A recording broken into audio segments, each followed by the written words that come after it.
Hi, good day, bula bula, and bonjour. Welcome back to the ITTF-Oceania Championships 2018 here on the sunny Gold Coast. My name is Patrick. Now, for the next match that's coming up, in the commentary box with me is Brett Clark, national men coach. He's a former Australian champion, won a silver medal at the Commonwealth Games, and he is world famous for his snake surf video on YouTube. Welcome, Brett. Thanks, Patrick. How has the tournament been for you so far? It's going really well. My team's the senior men's team, and they're in the finals, and they've done really well. So very impressed with the Australians at this tournament in general. Excellent. So we're going to talk about the Australian men's team very, very soon. But actually, the match that is coming up now is the women's team final between Australia, walking in now, and a mixed team of New Caledonia and Tahiti. Can you tell us a little bit about the match, Brett? Yeah, I think Australia will be a little bit too good in this match. The New Caledonian Tahiti team will be competitive, but the Australian experience and just the international competition and training that they've had recently, I think it will get them through the match quite comfortably today.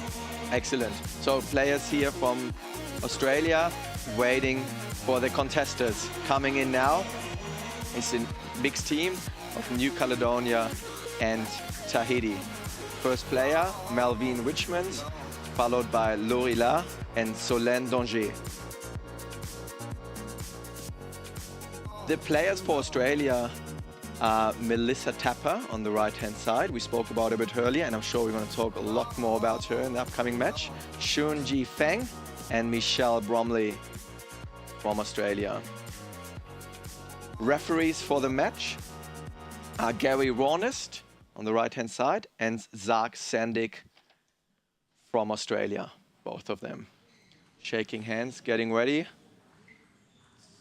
What's going on in the players' head just before the match? Tell us a little bit about their they'd all be thinking about their first match and the tactics for their first match. They'd be starting to visualize the sort of points they want to be playing against their first opponent, for sure, especially Melissa now, who's on the first match. Should be thinking about that opponent and just going through little routines in her mind about the sort of serve she wants to be serving, the way she wants to be receiving, how she wants to be aggressive, getting in heavy attack into Melvin's middle, perhaps. So very much, they'll be talking to the players on the bench, but really in their mind, they're starting to play the match already. Mm-hmm. So certainly in this match, Melissa Tapper versus Melvin Richmond, it's clear who the favorite is. Yeah, Tapper's certainly the favorite here. She's got a very strong game, strong backhand, strong forehand, topspin game, and yeah, I think she'll certainly be the favorite. Can you tell us a little bit about the strengths and weaknesses of those two players, just so we get a bit of an idea and we can maybe follow some of the points that are coming up in the next couple of sets? So Melvin's strengths would be a little bit of consistency, and she has some power as well. She's a fairly experienced international player. Her weaknesses are probably her footwork and just the reading of spin.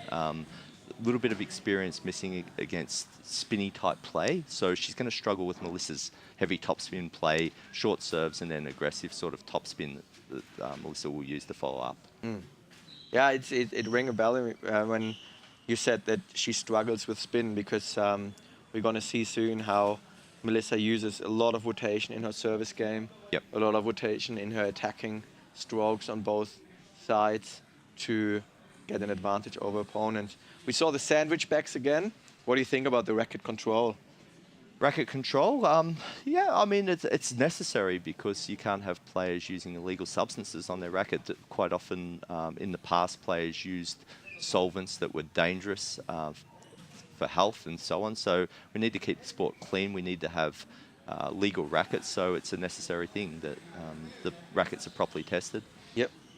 And how much of an advantage is that? Do you think there are people out there who use illegal substances? Is that? I think there's two different types of substances people use. One is dangerous chemicals, which are incredibly bad for your health. They're banned. They shouldn't be used. And then players will sometimes use oils. It might be as simple as mineral oil, which is basically baby oil, very similar things. There would be players out there for sure using baby oil and those sort of mineral oil type substances for sure. I'm not, they're not technically legal, but they're not dangerous to anyone's health. So, and they're undetectable by testing. This is a crazy sport, isn't it? Like we spoke before about all the different parts of the sport, the mental game, the physical game. And now all of a sudden we talk about players massaging their rackets with baby oil to get an advantage. So certainly there's a lot more to the sport than the general ping pong garage type sport that we think of usually when we hear table tennis. Yeah, absolutely. I think it's the same with all sports at an elite level. There's little things that go on and little advantages that players try and get at the highest level in any sport, and table tennis is no exception. And the equipment in table tennis is very delicate, and it can vary. So players are always thinking about their equipment and how they can get a bit more spin and speed off their racket. We see Melissa here and actually we see all the players with a racket with a red and black rubber. Is that normal? Is it always like this? Well, it wasn't in the past. 30 years ago or so, you could use 2 black rubbers, but because there's different types of rubbers, it was very difficult for the opponent to tell which spin was going to come off your racket when you use the black on both sides. So the rules have changed. Now you have to have one red and one black, so that you can your opponent can actually see what spin you're putting on the ball. Otherwise, the sport becomes not a very good spectator sport if the players don't understand what spin's coming to them. So you have to have a black rubber, you have to have a red rubber. Correct. Richmond won She lost the first point, yeah. Richmond won the first point. It's 1-all. Changing now the scoring on the bottom left. Richmond with a good start here. I can smell a surprise, maybe.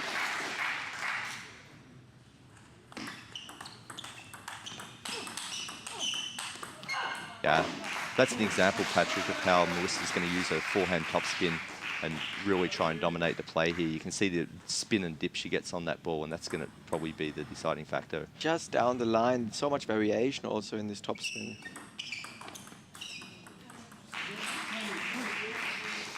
Heavy backspin serve there. Yep, and that's what you mentioned before, that she struggles a little bit with the spin. That's right. We spoke earlier about the different kind of rotations that you can put on a ball, and this can throw off the player, and this becomes particularly evident at the service game. Crowd watching there.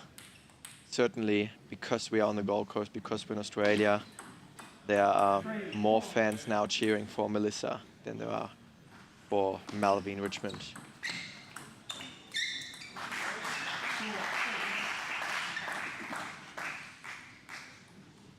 Melissa, based in Melbourne, has an incredible table tennis career.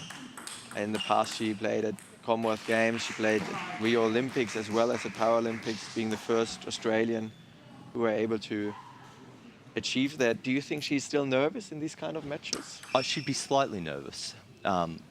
And that will go away as the match goes on. Probably you're looking at the first 10 points where she's going to be a little bit tentative and a little bit nervous, and that's just normal.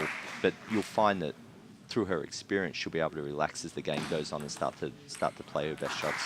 Yep. Again, inviting all our viewers to use the comments box on Facebook to ask questions about the players, about the event. Also, those guys living near the Gold Coast, living in Southeast Queensland or Northeast New South Wales, please feel free to come around here in Herbertson Drive in Mollendina. Tepper being 7-5 up.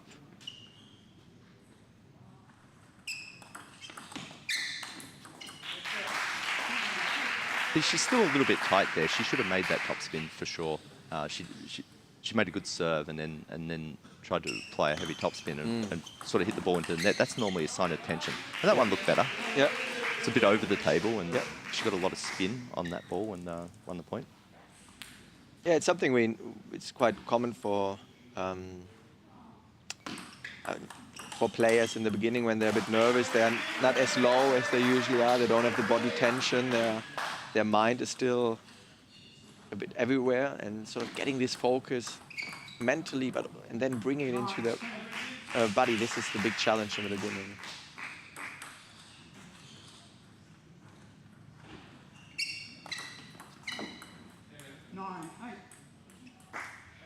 Service mistake in a very close situation. Yeah, she went for a bit more then. She realized that if she gets enough spin, that she's going to get a higher ball.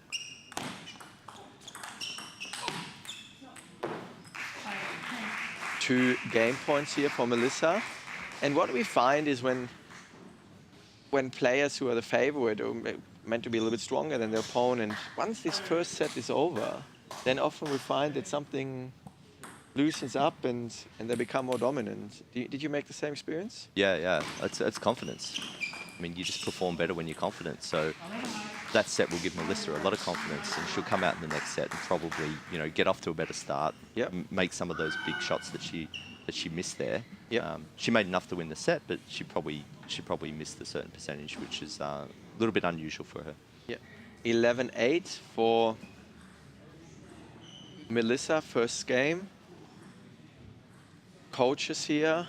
Can you tell us a bit about the coaches here and what they're going to tell the players? So Miao Miao, a very experienced player and now a coach, she'd be talking about just general tactics and trying to build a little bit more confidence in Melissa, pointing out some of the good things she did and trying to encourage those. And, you know, talking about where to play on the table to Malvine to, you know, to draw the most errors. Have you found these areas yet? Can you say, where do you think Melissa will place the ball to in the next set a little bit more? Not really. It was a slightly scrappy first set. I think, you know, there wasn't any definite pattern there or so on, not that I saw. I mean, Melissa's tactics will certainly be serving short with heavy spin and making the first top spin more often with her forehand. One of the major strengths for Melissa is certainly the variation in her service. Lots of side spin in both directions, combined with backspin and topspin. She's left-handed, something that always makes it difficult. But let's see now. I'm sure Richmond needs a good start if she wants to come back in this match. Heavy spin serve, just a little bit too long.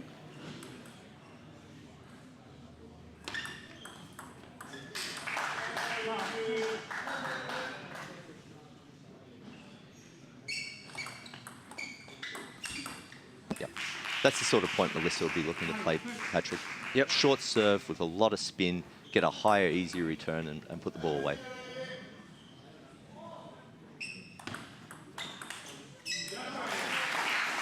And that one was a little bit long. It came off the end of the table on the second bounce, so Malvine was able to make a strong top spin. Good start from Richmond here, being 3-1 up.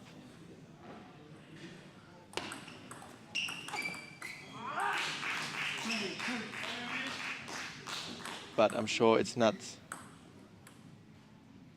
making Melissa too nervous. She is so experienced.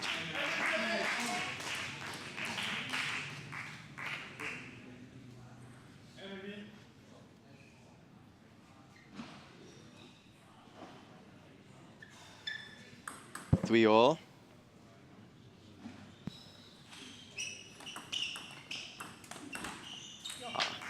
Short forehand, well covered. Nice flick over the table. Melissa saw really early that Richmond is going to play, that Malvine is going to play short to forehand side, and she was ready there to attack. Very spinny short serve by Melissa.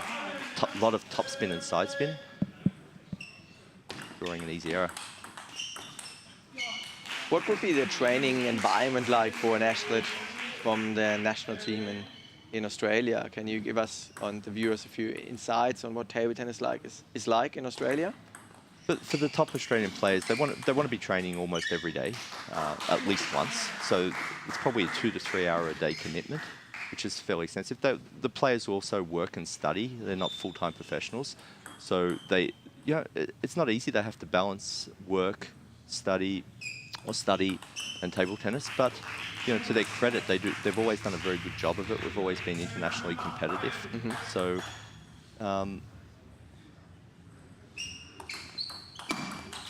and this was a tricky serve. I love to see this serve again.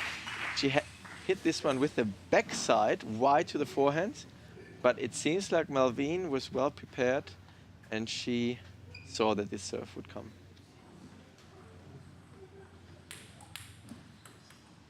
the players also need to be traveling a significant amount of time as well. There's a lot of international tournaments where they need to commit to, and again, that's never that easy with work commitments and study, but they balance it fairly well. Yeah, just maybe an example for the viewers out there for Melissa's schedule. In the first 6 months of 2018, we talk about a week away from Melbourne in January. Then she went to England for 2.5 weeks in February.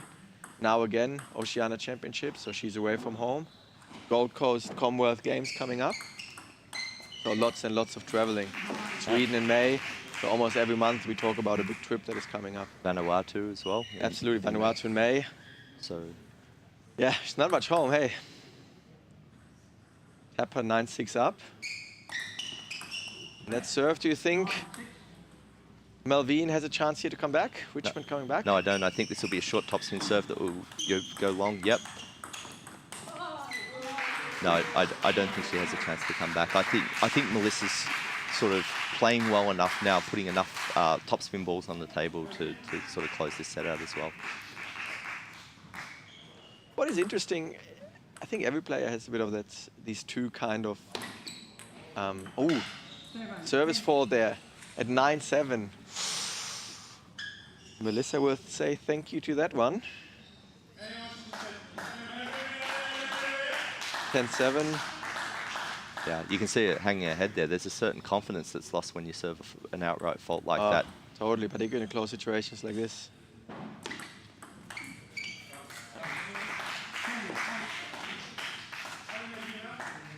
Every 6 points, towel break, common routine for the players.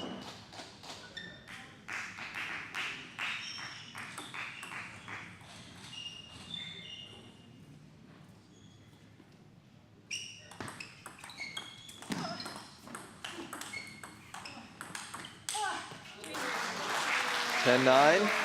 And this is the consistency you were talking about earlier from Richmond there. She just holds the bat at the right spot, in the right angle. And Melissa is in trouble, has to go back from the table a bit. Angles become really wide and then she has problems.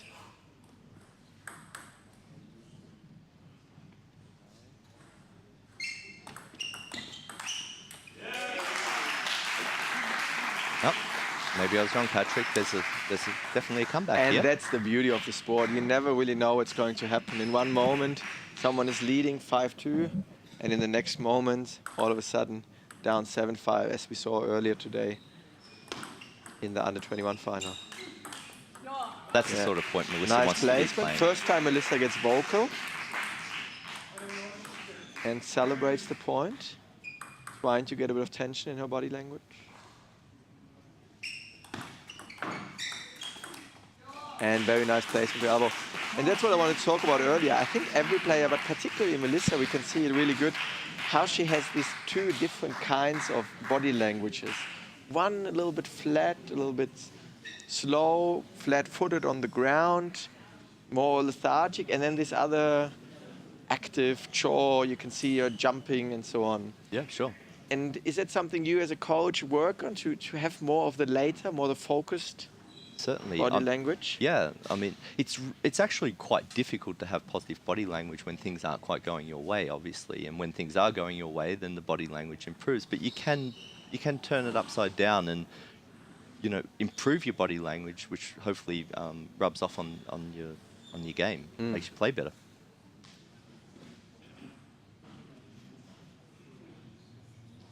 And Meow Meow, coach for Australia.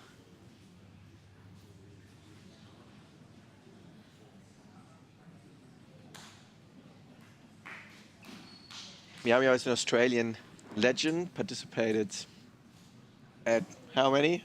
all of the Olympic Games? I don't even know. No, she actually missed the last one, but she's played in all of the Commonwealth Games. She's won 6 Commonwealth medals. Most of those are silver, so that's a very impressive career. Incredible and achievement. And she will be participating as a player and coach at the upcoming Commonwealth Games on the Gold Coast. So.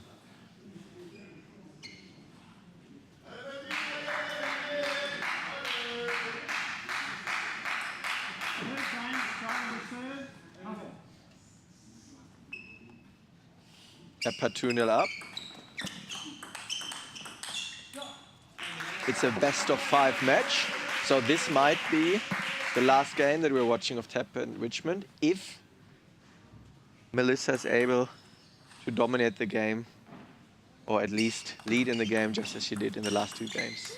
Beautiful angle there to right forehand, and I have the feeling this will be a quick finish. Yeah, it certainly looks like We it. see the bouncing Melissa here. We see the Melissa being a little bit vocal, standing low, bouncing her legs there, small steps. And on the other side, we see Malvine, service mistake again. How often these service mistakes? It's something that happens often. They shouldn't. Maybe won a match, but hopefully, you know, you're aiming for 0, obviously. So yeah, two within a few points is unacceptable. I can see Melissa's clearly using the tactic of looping to, or playing her forehand topspin into Malvine's middle, into her elbow position where it's really difficult. You don't know whether to play backhand or forehand. You're changing. You have to change quickly. And that's the standard tactic at international level, to play into the person's right hip, elbow sort of area. And Melissa's doing that fine now.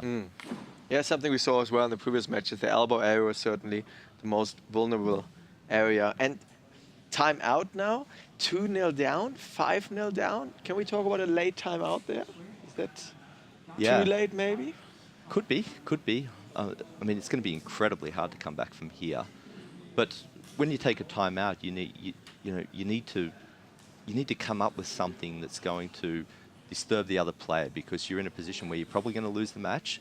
You need to come up with a new tactic, something new that's going to basically break the rhythm of the other player. I'm not sure that Malvine's in a situation where she's going to be able to do that right now. She's love 5 down. You know, it's going to take something extraordinary, and I'm not sure that she has the flexibility to come up with something new here that's going to disturb Melissa enough to come back in this game.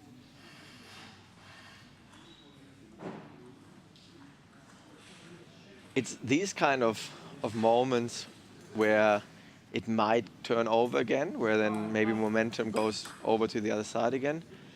But we saw Melissa bouncing again on her legs. Oh, beautiful counter attack there from Richmond. Cross table. It was good. Second one as well. It was good rally from, good shots from Melissa. Vanuatu team watching there. That is just beautiful placement from Melissa. Malvine's consistency, her blocking game isn't really holding up anymore. Melissa's topspin game is a lot more dominant than Malvine's blocking game. So absolutely. And I don't think she has anything to back it up. I don't think she can change tactics. I think she needs to keep trying to just block those balls on the table, and it's a losing strategy at this stage. Another great serve. There we saw a reverse serve. So that's the kind of variation I was talking about, different kinds of side spin for the ball. 8-2 now for Tepper. Sorry for the scoring there. 2-9. And again, service mistake. Tepper now only a couple of points away. Great return. Beautiful backhand banana flick. We have all these funny words now in table tennis. Banana flick and strawberry. And I guess it's bringing a bit of color and fun into our sport. Have to keep up.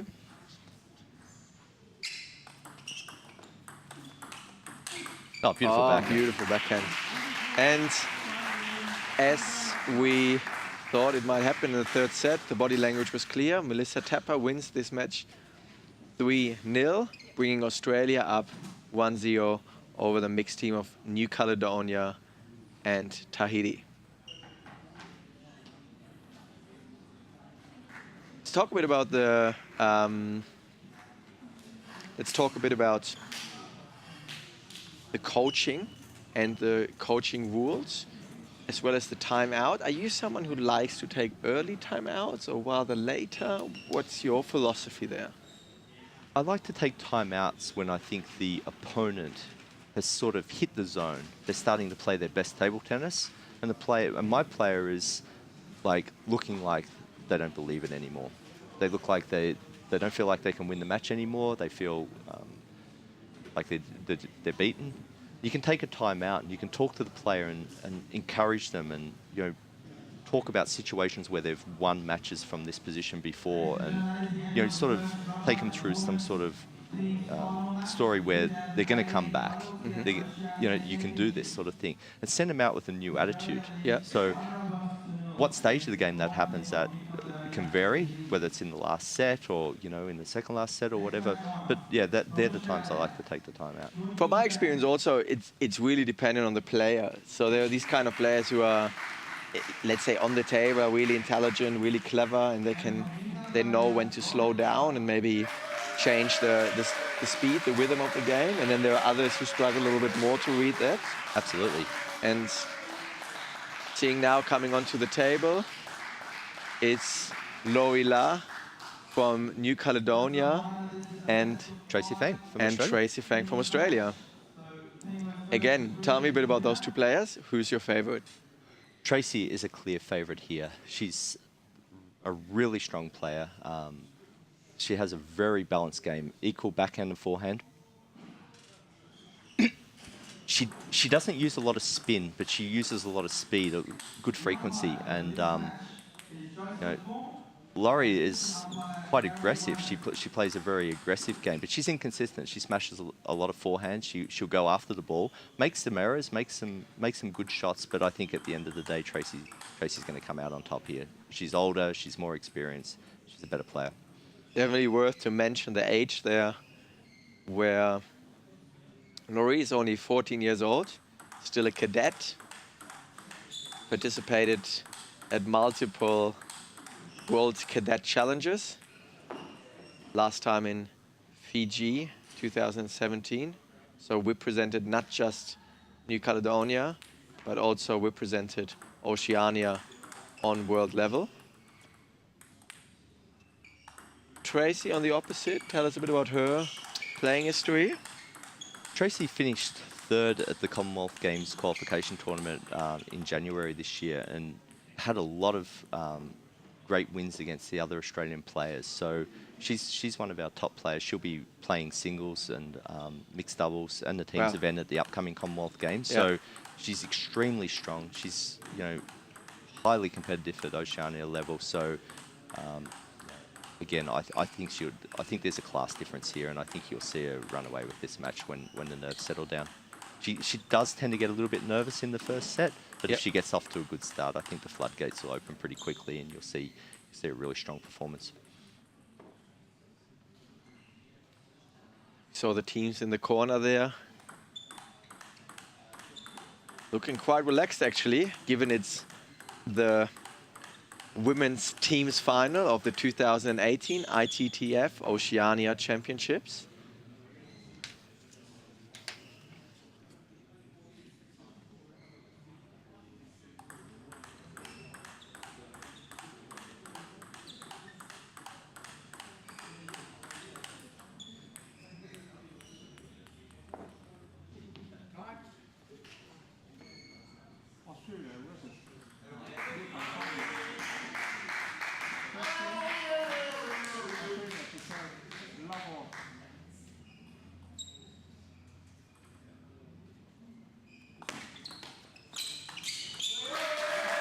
So, Brett, we spoke about this being the team's final. What is the impact for Table Tennis Australia, for the women's team, if, let's say, they win this tournament? So the winner of this match goes to the World Teams Cup in 2019. So it's a significant impact. That means our team will qualify for the World Cup and get to play against the best teams in the world, where there's great prize money and so on, giving our players enormous experience, international experience. So this is This is incredibly important for the Australian team. Wow. So the players look quite relaxed, but they actually play for the bigger event that is coming up in 2019. Nice push here from Lorila.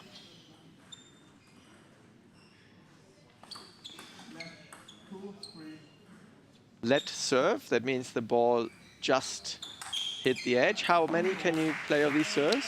An infinite amount of let serve. So if the ball touches the net on the way over, it's a let, and you can serve as many as you like. It just doesn't happen very often. So normally the maximum amount of let you'll ever see a player serve might be 2 or 3, and that's quite rare as well. Yeah.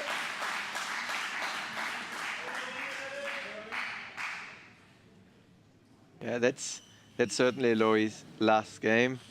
Heavy pushing, counter-attacking both sides with more smashing, punching kind of style. She likes to swing at her forehand. She hits the ball very flat. She hits the ball with, that means she hits the ball without spin. And you know, when she's playing well, she can make it. And when she's a little bit off her game, they tend to clip the top of the net too much. Yeah, she gets inconsistent. Yep. Interesting that Feng has quite a bit of problems with the backspin of La. Yeah. Tracy likes to play fast. She likes this type of rally here. Yeah. Excellent placement. She doesn't like it when it's the game's slower with backspin. You know, she doesn't play topspin as well. She plays counter-attack. So she likes the fast game. You'll see she'll win almost all the fast points that happen in the game. Yeah. So what we have traditionally quite a lot of viewers who might be, let's say, amateurs, someone who either play an occasional basis in the club or maybe even just in the garage or so. Can you tell us a bit about the placements that the players will aim for in traditionally table tennis? Sure. At the start of the point, you'll notice that the players mostly serve short. That's to stop the other person from making a topspin attack. It's almost impossible to make a topspin attack if the ball's bouncing close to the net on your opponent's side. Okay, that was an example of a long serve, but that was a variation. So short serve, and then the receiver is basically trying to keep the ball short or make something aggressive over the table as well. From there, it gets into an open rally. And wide, like Laurie just tried to play wide then, out wide to the forehand, that would be a good placement. Wide to the backhand is a good placement, or into the body, into the elbow area is a good placement. The worst places to hit the ball are straight into the backhand side, into the person's, you know, in the middle of their stomach, or into the middle of their forehand side where they can take a swing at it. So you're either looking to play wide on the table or down the middle of the table into the elbow area. Excellent, excellent. And we will mention these things throughout this match. Maybe we can see some more rallies in which either of the players play to these placements. So 11-5, first set for Tracy Feng. As expected? As expected. She did get off to a slightly nervous start, and it was a little bit tight, but once she loosened up and she got into some of those faster rallies, she took the initiative and she just outmaneuvered Laurie. Yeah, it's also interesting that Lorila, I was fortunate to coach her a little bit last year, and she has these phases where she plays really well and she gets, you know, some really nice shots on the table, and then you see half a set within 4 seconds, 6 mistakes. Yeah. And then often she plays more against herself than against the opponent, and where she really aims for more consistency. Yeah, I mean, a part of that is just being so young. She's young. She has a little bit of international experience, but she needs more international experience, and she needs more training to really be competitive against a player like Tracy. Yep.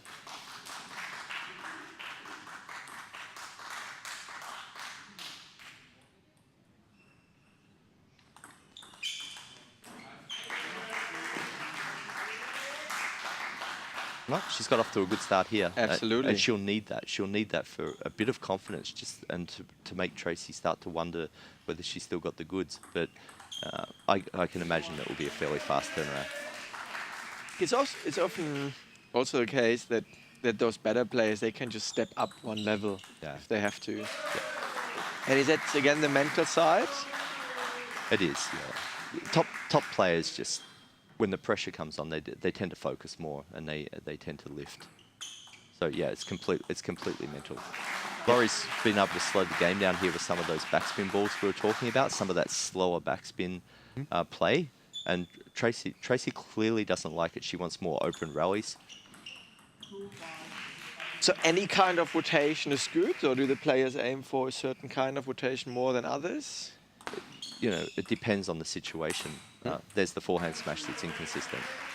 Sometimes Laurie makes that shot, sometimes she doesn't. Yeah, so normally when you're playing topspin, like Tracy just did then, that's a good thing. It's really, really hard to block a great topspin ball like this one here. You can see she gets down low and spins the ball up, drawing the error. Short backspin balls are very good as well. Like, it's very difficult to play against short backspin balls. And side spin balls, especially short side spin serves, are incredibly effective in table tennis.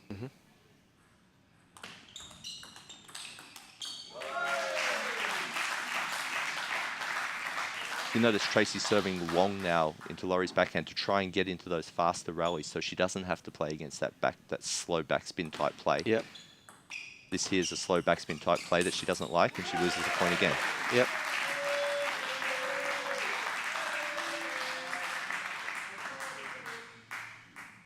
Two players here who are a lot less vocal than some of the matches we saw earlier today, such as the under-21 men's final. Yep. Each player is different. They have a different emotional level. They have you know, different beliefs. Some players think if they're not making a lot of noise, they're not going to win the match, and they'll yell and scream. These two girls are definitely more conservative in their approach, just trying to concentrate on what they're doing without showing too much emotion. Yeah, it's interesting now. La was 8-5 up. She has now another return of serve. Interesting if she's going to try to push it long again. Too high. And we saw here one of these reasons that makes this board so difficult to see from outside, from the television. Side topspin from Feng caused the ball to go up, and then it all looks so easy. Again, the smash you mentioned earlier. That one was too low to smash, and you know, again, it's that little bit of an experience and to know which balls you can put away and which balls you need to play more conservatively. 11-5, 11-8 this time. Again, you saw the end of that game, Patrick, where, as you said before, Laurie's able to lose 4 or 5 points in a row really, really quickly. And you know, that was a clear example of that. Yep.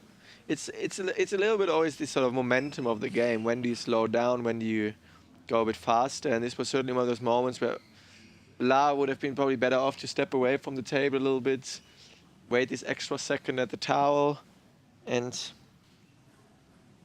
try to think about her next moves.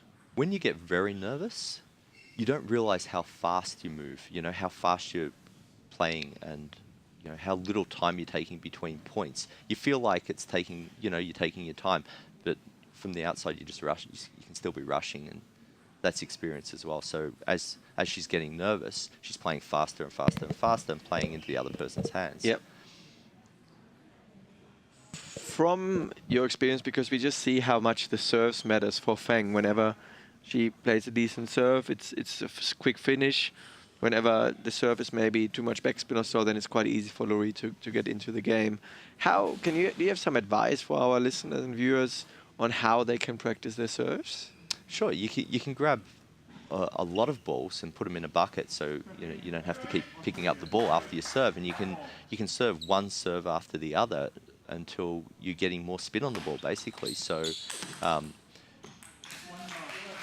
yeah, you can go onto YouTube and have a look, and there's, you know, videos on how to do certain serves. Watch those videos, grab a bucket of balls, go out and do it, video yourself, and you know, come back and watch your video and see whether you've been able to copy what's being taught online.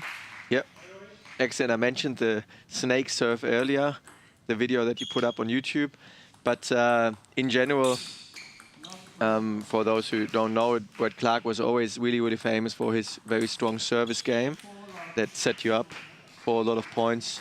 And this was certainly one of your main strengths, wasn't it? Yeah, it was one of my only strengths, actually, now that you mention it. So, yeah, I mean, when I was young, I practiced my serve a lot, and I went to China when I was young and sort of learned some techniques from the Chinese and so on. And, yeah, I got very enthusiastic about serving and realized it was an easy way to win points without having to work too hard afterwards. So, yeah, I practiced my serves a lot. Yeah. But on the flip side, it was slightly detrimental for the rest of my game, the fact that it was so service-oriented. Yeah.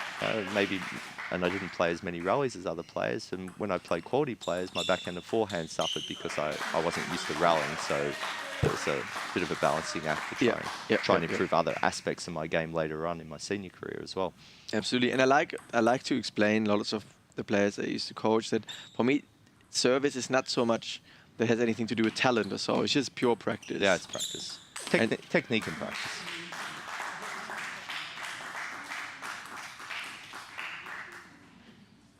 We see something that is very similar to what happened before with Melissa's game, where the third set went pretty quickly. But what we see now is that La is able to come back and still doesn't give up. And what?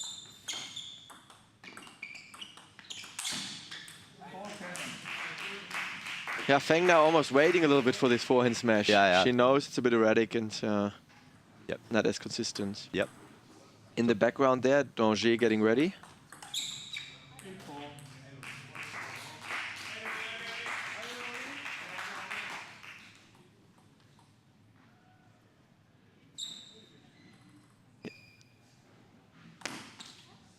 Service mistake. Someone asked if there was a New Zealand team participating at the ITTF-Oceania Championships.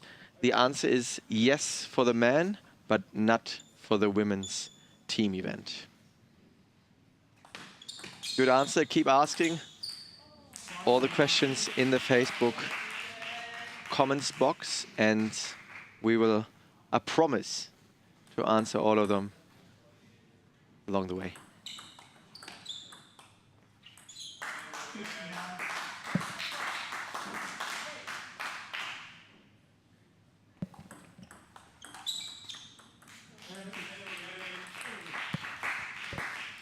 Suddenly a match point.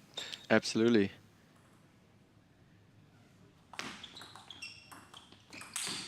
Yep, and we saw it again. Backspin to last middle. And Tracy Fang brings Australia 2-0 up in the teams match. But let's be honest, it was a little bit expected. Definitely expected. At the same time, Lori La, one of our biggest talents in the Oceania region. She's so young. If she keeps going, she certainly has a bright future ahead. And this was just a little bit too much experience and too much quality of an opponent for her. Yeah, clearly. Tracy's an accomplished player, and Laurie's got a long way to go.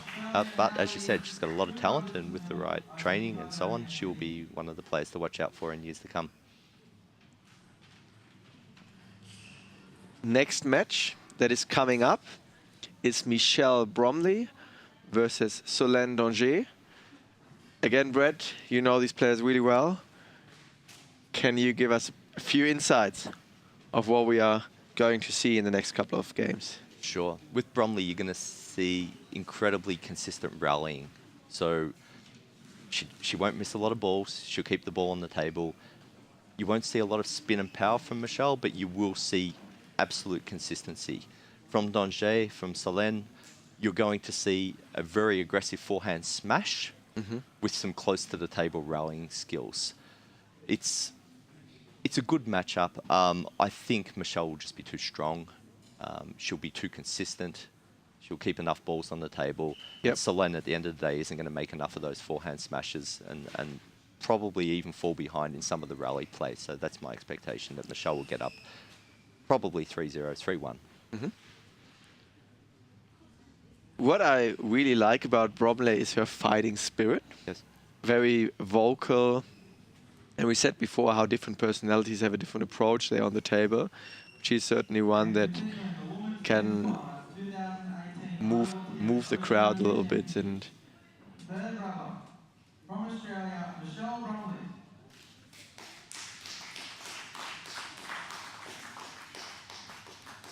Another point from ITTF-Oceania, Solheim danger. It's also interesting to point out that Bromley's one of the hardest trainers out of any player in Australia. She puts in more time on the table. She really enjoys her practice. Yep. And she works hard. She doesn't just put in the hours. She's also got the focus. She practices with good intensity and so on. And it's probably 3 or 4 hours a day, and that's after work for Michelle. So, Yeah. full credit to her for sticking at it. And Totally. Beside full-time work, hey. besides, yeah, full-time work. So it's very impressive. I would say somewhere between, somewhere around the 18 or 20 hour a week mark for in training hours that she puts in. Yeah, so shout outs to all the guys who like to come from work and say, oh, I just spent the rest of the day in front of the TV on the couch. Certainly some inspiration here from Michelle. Yeah, she probably hasn't switched on her TV this year, so... Yeah, actually, to give some of you guys some ideas on what Australian athletes do, I think because of the size of the country, players sometimes struggle a little bit to get quality training partners. Is that fair to say? Yeah, I mean, especially if people from Perth or from Darwin or wherever in remote centres, it's incredibly hard to find good training to reach the top. Michelle is formerly from the New South Wales country, where she practiced mostly with her family as a junior. Now she's moved to Sydney, but yeah, it's not easy. It's not easy to bring people together to train because often you have to fly to wherever you're going to find the best practice. Yep. And Michelle actually brought out a player in December, I believe it was, from Japan, who would stay with her and train with her on a daily basis to prepare for the Commonwealth Games trials. And it worked out well for her. Yeah, she qualified. She played really well at the qualification. She finished 5th, but she beat a lot of the players at least once who finished in front of her, and it was very close. So, it's her first time qualifying for the Commonwealth Games, so she's very happy. Yeah, particularly because home Commonwealth Games on the Gold Coast. Yeah, it's a big one. Are you getting excited for it? I am. I'm getting excited for it. I mean, we've got a lot of, we've had a lot of lead up and so on. So I've been more focused on what I have to do every day with the players, so on. But yeah, I'm definitely excited for it. It should be fantastic. Yep. What was the preparation like for this training team? So the preparation, 6 of the players went to the World Cup in London, the World Teams Cup in London. Wow. Yep. Then practically the day after we come back, we had a Chinese team come out for 10 days and play twice a day with our players. So that's fantastic. In Melbourne, they were all our players were there and training twice a day. We played a series of test matches as well against the Chinese with crowds to try and basically get our players used to the pressure of playing in front of home crowds. Then a couple of days later, we're up on the Gold Coast for this tournament here, which is the best part of a week. Full on preparation, and then we're going in 5 days early into the village to prepare the players, get used to the living conditions, the hall conditions, table conditions, and so on as well. So it's it's really extensive, and you have to take it one day at a time. Beautiful backhand.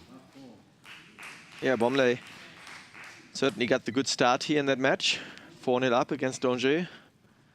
We spoke about consistency, long rallies for Michelle. On the other side, and we spoke about some forehand hits, smashes for Donji. So hopefully we'll see more of this and we can talk a bit more about the different playing styles. You can see Michelle's consistency here. Michelle Bromley is incredibly consistent. She doesn't like to make a mistake. She's a bit of a perfectionist in her game. Yep. She's up 6-love, obviously hasn't made a mistake yet, and she's still incredibly focused. You can tell by the look on her face and the look in her eyes there that she's ready for the next point. She's not backing off. She doesn't give any charity in a match. Absolutely. Yeah, this focus is... It's heavy spin there on the backhand side. Beautiful backhand topspin. She's waiting for the ball and really getting her body into it and creating lots and lots of topspin.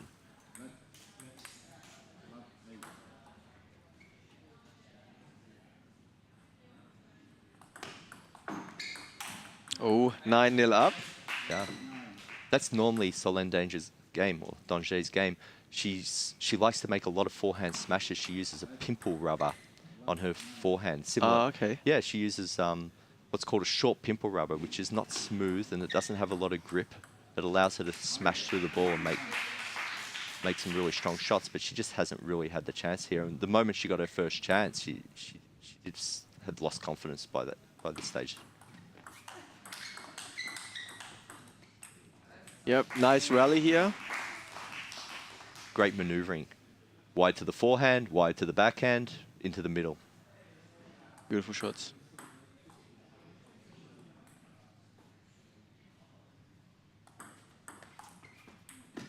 And 11-1. Was that as, did you expected it? You know, that was one possibility. I think, you know, Michelle was very focused and didn't miss a ball, come out with no nerves. And I think Solène's just not quite that level. She's not quite that level. If Michelle's on her game, then Solène's really gonna struggle to out rally her. When I hear the program that the Australian athletes had in the lead up to the Commonwealth Games, it obviously is also the lead up of this event. So those guys are on their peak. Absolutely, yeah. They're trained. They've been practicing twice a day for quite some time, and yeah, this is the best they can play. If they can't play their best now, then they're never going to play any better. Yeah.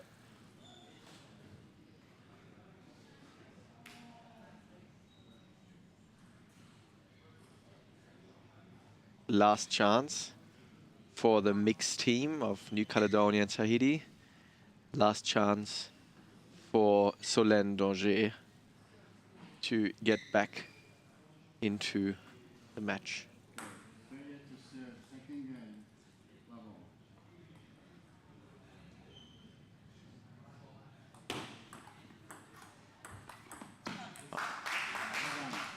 Using her long reach there in short forehand.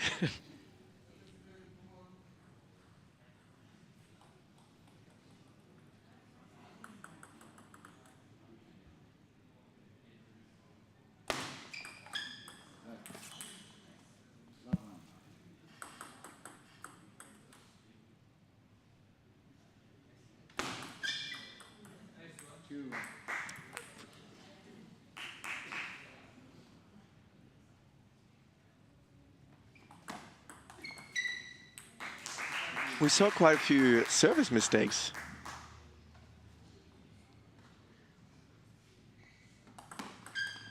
Throughout this match now. One more for Michelle. Good start here from Danger. The question is always how consistent can Danger be? The same with La.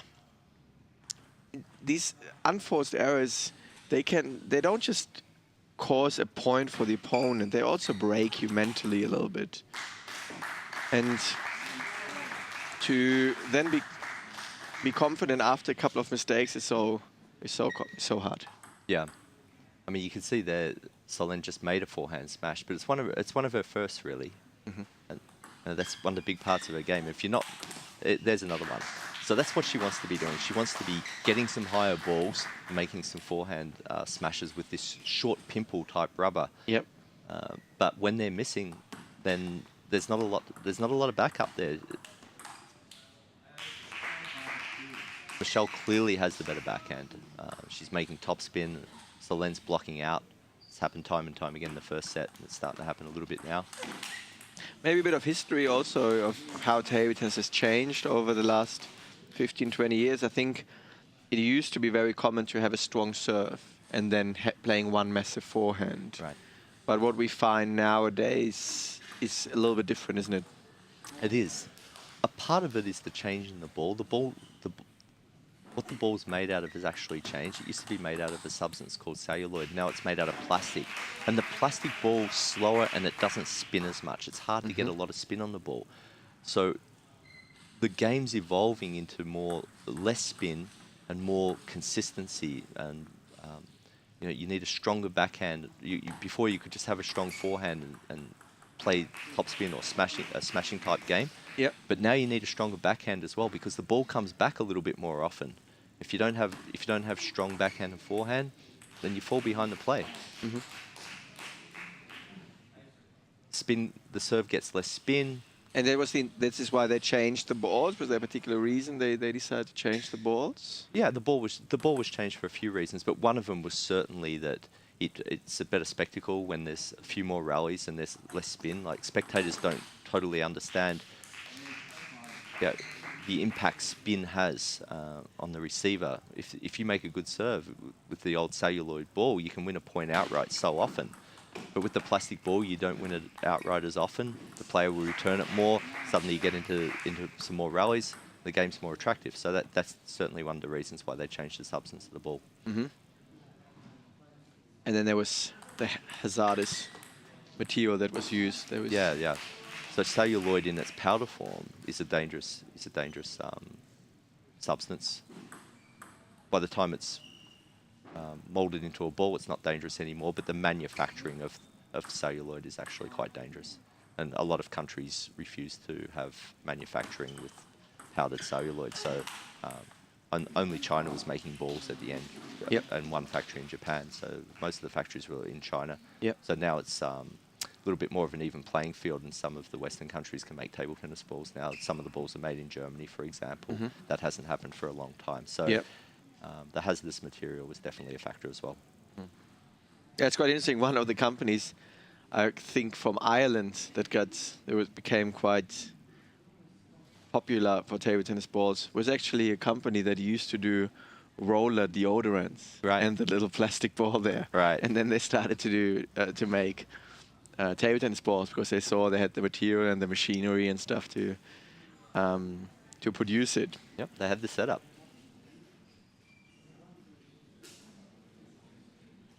11-1, 11-5. We potentially go into the last set, not just of the single match, but also of the team match, of the women team final of the 2018 ITTF-Oceania Championships. With the flags in the background, we see the participating countries.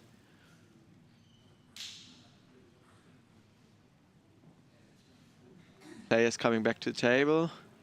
They leave the rackets on the table. They never take them with them. No, they have to leave them on the table so they don't go back and make a sneaky change.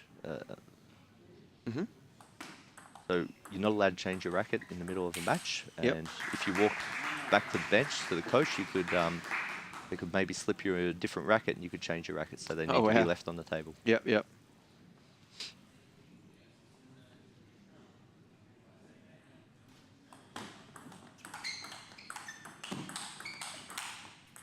You can see there the strength of Bromley in the rally, and Donge is just always a step behind there. You can see that she looks awkward in the rally, and Michelle looks completely comfortable in a rally of that speed. So that's Michelle's game: high frequency, consistent play off to both sides.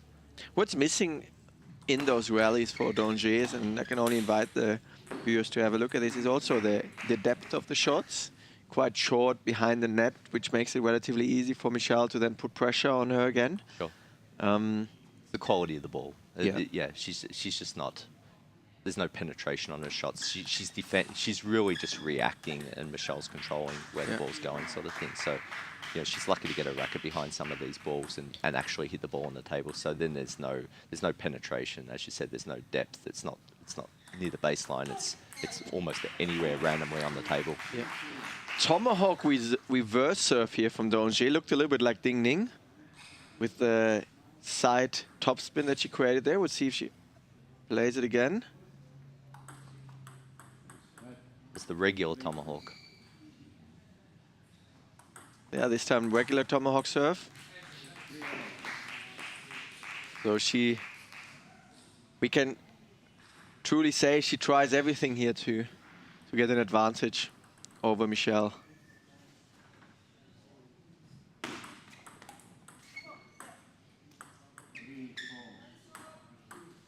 Michelle totally misread that return, thought it was going off the end of the table and caught the white line.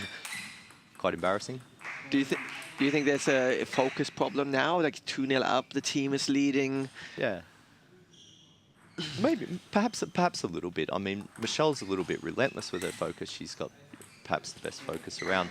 But yeah, when you're up and you feel comfortable in the match, it's pretty easy to sort of, you know, shift down a gear and lose a little bit of that focus. Yeah.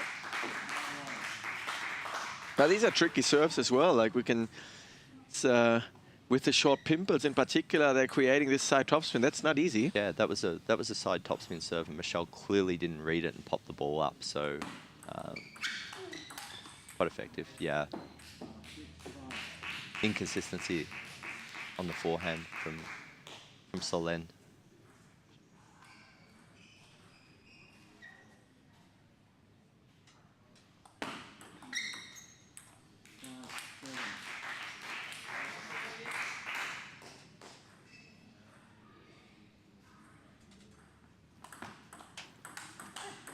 Yeah, training in New Caledonia is. Have you ever been to New Caledonia? I've been there a few times. I haven't seen a lot of their training in New Caledonia, but I've been there for various tournaments and so on. I know they have a full-time coach and a training venue where they practice at. And I would suggest they practice every night. Yep, Kathy Gauthier, very well-known coach in the Oceania region. Yep, I think she does a really good job with these girls. They probably need a few more years before they're competitive at this level, but they're improving. Every time I see them, every year, they're getting better and better, so she's doing a good job. Kathy's doing a great job. 10-6, championship point for Australia. There was a let serve. Get excited, everyone. Potentially last point for the women's team's final. And there it is. 3-0 for Michelle Bromley and 3-0 for Australia, beating the mixed team of New Caledonia and Tahiti to win the ITTF-Oceania Championships in 2018. Well, that was nice and quick. It was quick. I think Australia were clearly too strong, too experienced, too well trained at the moment. You know, in these preparations for the Commonwealth Games, they're all at the top of their game, and for a young team like Tahiti, New Caledonia, this was too much to ask today, I think. And in the end, they didn't win a set. Yep. And I think Australia were a little bit strong. Yep. So we see the highlights here. There was beautiful forehand flick there. Yeah. Really reached out over the table, didn't she?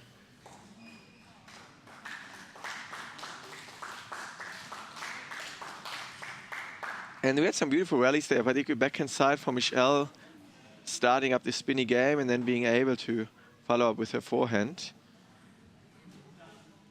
And some of Danger's forehand smash. The women's team is leaving the court. In the background, we see the Australian men's team, which basically means for you, Brett, that you have to go back to the office, back to the office, work. Back to the office, and support these guys in the match against New Zealand. Should be entertaining. Absolutely. Have you guys played before? Oh, we played a few days ago actually, but we have a different team for the final. Some of the guys in the final of the singles won't be playing, so our team's very even. We've decided not to play our number 1 and 2 player at this tournament, I would suggest. So they're going to be playing the men's singles final later on. So we're going with the other 3 players in our team. But our team is so even, I don't think it matters. I think we have a fairly equal chance of beating New Zealand, regardless of what team we play. So should be entertaining. Should be closer than women's final. And yeah, looking forward to some good matches actually. Excellent. So you're getting excited. Good luck. I'm neutral, of course, but good luck for your match. And yeah, I'll looking forward to watching the match with you. Thanks, Patrick. Awesome. We go over now to Wade Townsend, having a couple of the team players in the mixed zone. So, guys, look forward to some interviews. So we're joined here with Meow Meow, National Women's Coach for the Australian team. You just put up a 3-0 win against New Caledonia and Tahiti. How do you think your team performed? I think the teams girls has performed very well, and the result we expected, and they all performed their best, I think. Yeah. And so the Commonwealth Games is just around the corner. You've been preparing for that. Do you think your team's going to find good form when the games get underway in the Gold Coast? I think we had a little bit preparation. So we had the training camps, national team training camps, and also this is Oceania Championship is a lead up to the Commonwealth Games. And after that, there's only 10 days left to go into the village. So I think we get our teammates get very close to each other, and then we work together. So hopefully we have our best preparation for the games. Congratulations on the win today. Thank you.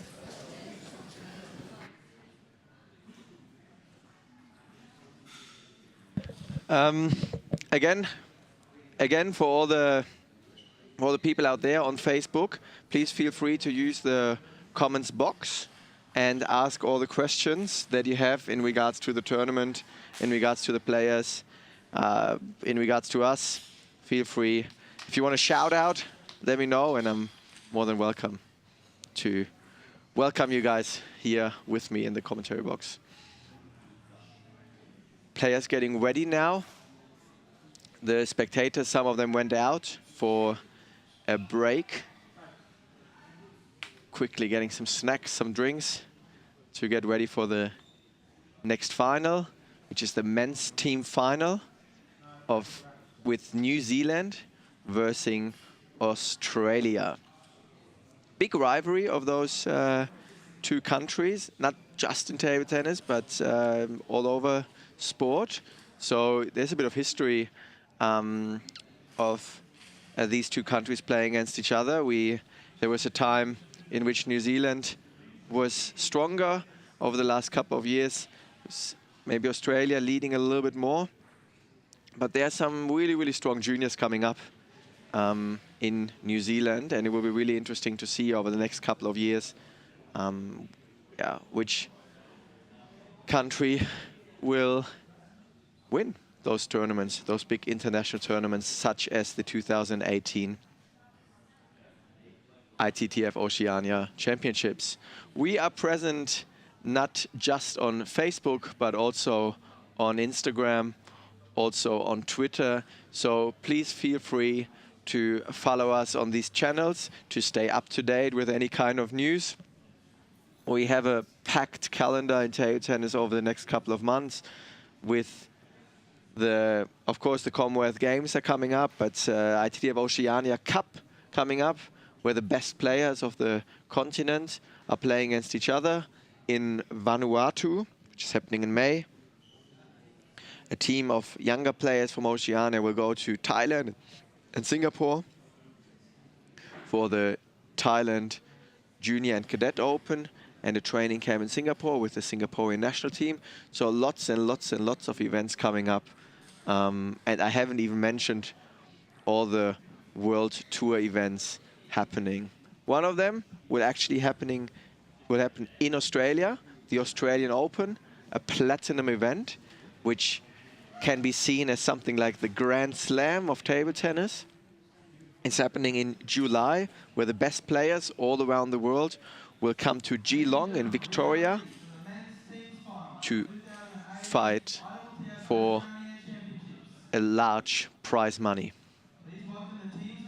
Going back now to the 2018 ITTF-Oceania Championships at the men's teams finals. Coming out of the players area is David Powell, Kane Townsend, and Chris Yan.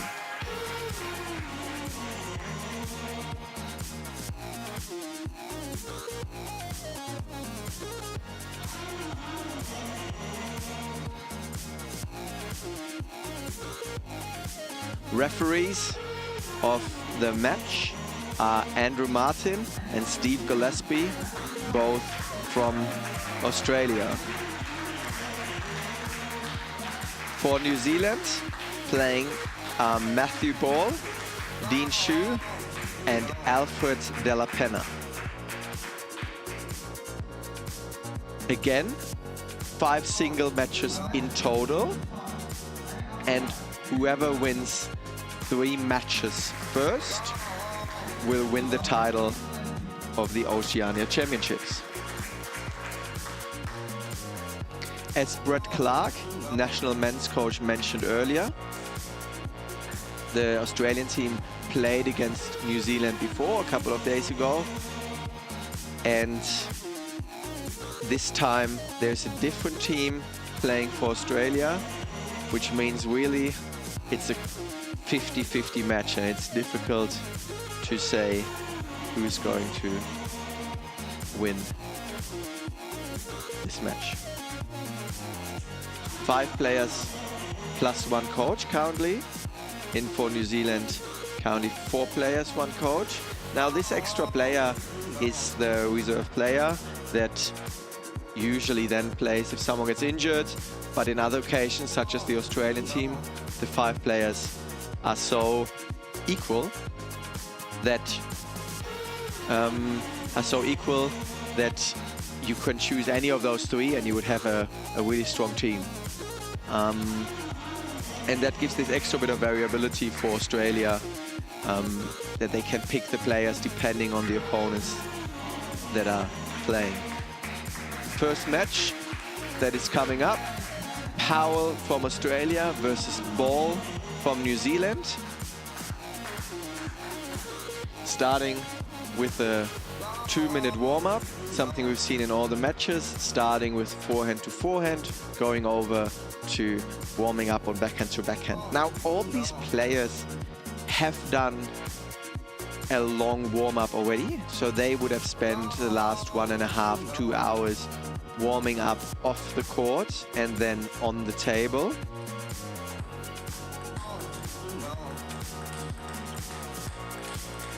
And we will see certainly a very different team match to the women's team's final, because this time we will have 2 countries with the big history, big rivalry, and certainly a very equal playing field there.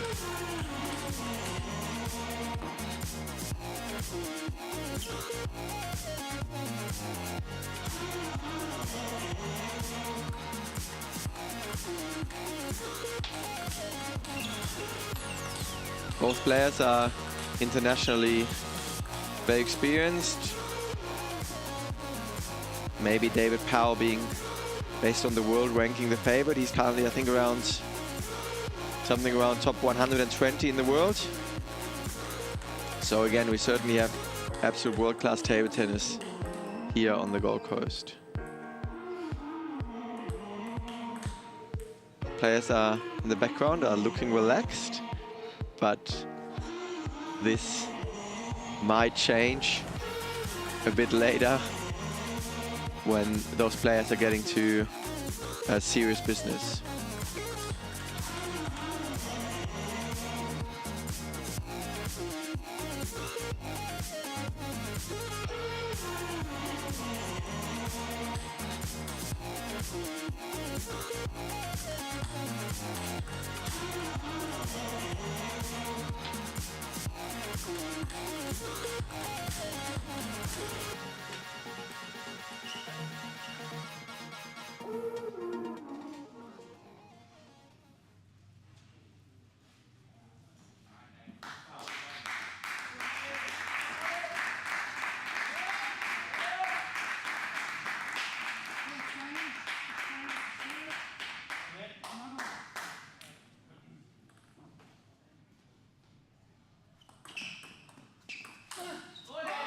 Match is starting. David Powell serving.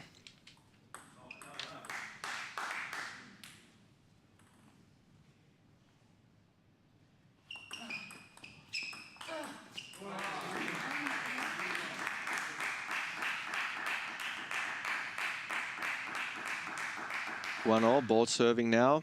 We'll see. I will talk a bit more about David's serves throughout the match.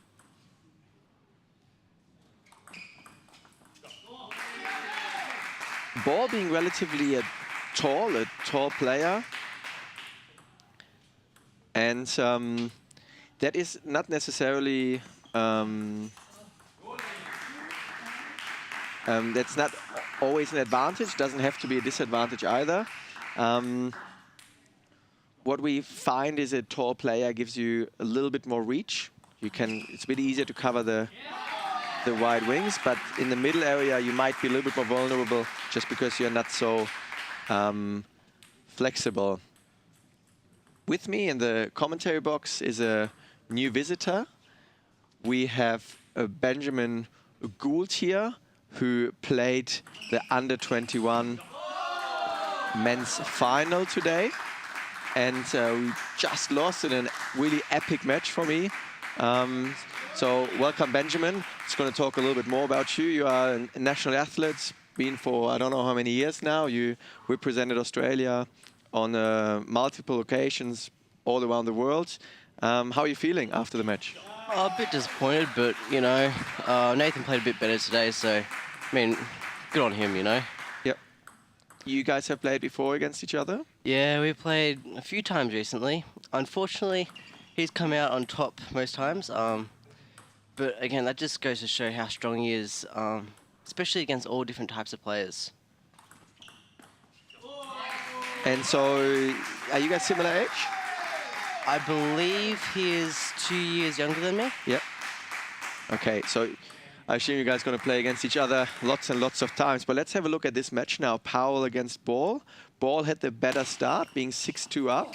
I said before, based on the world ranking, David Powell might be the favorite in that match. What is your opinion there? I would generally go with David, but I don't know. Ball's really come out strong this first set. But yeah, I think once we keep on with the match and watch how it progresses, I think I'm still going to be going with David as my pick. What do you think, Patrick? Yeah, I'm quite. It's hard to say. I mean, David has played quite well. He's well prepared for the Commonwealth Games. On the other hand, we have Matthew Ball there, who had match points in his last team match against Australia, where he played against Chris Jan, so a really, really strong player as well. He just lost, but still he's up there. For me, it's 51-49 match or something like this. Yeah, he has really been in good form this tournament. I've been able to watch a couple of his matches, and yeah, it's been quite impressive. Yeah, and I mean those Australian, like the players from New Zealand, just as the players from Australia, are currently on their peak, and they're going to Sweden in May for the World Team Championships. So these guys are fully in training. They are physically ready, mentally ready. This tournament is just one last preparation for them on their way to the international tournament of the World Team Championships in Sweden. Very spinny ball. Can you tell us a little bit about those two players, the strengths and weaknesses? I would assume you've played against David Powell a lot. Where are his strengths? Well, David's strength, I find, is particularly in the forehand. He can sort of get caught up in the backhand, especially when he gets surprised, or even when he's not so confident. Whereas that forehand, he can really punish it sometimes. As for Ball, I haven't been able to see him play enough to really know yet. But I mean, whatever he's doing right now is working.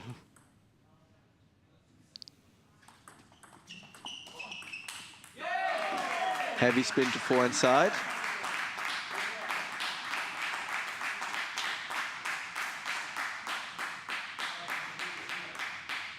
This is something I found with David, is that he has a lot of power in his strokes, but sometimes he doesn't know when to use it, and sometimes maybe a little bit too much power. Does that mean for Ball that spin is the way for him, the key for this match? I would say yes, but I think he needs to be careful.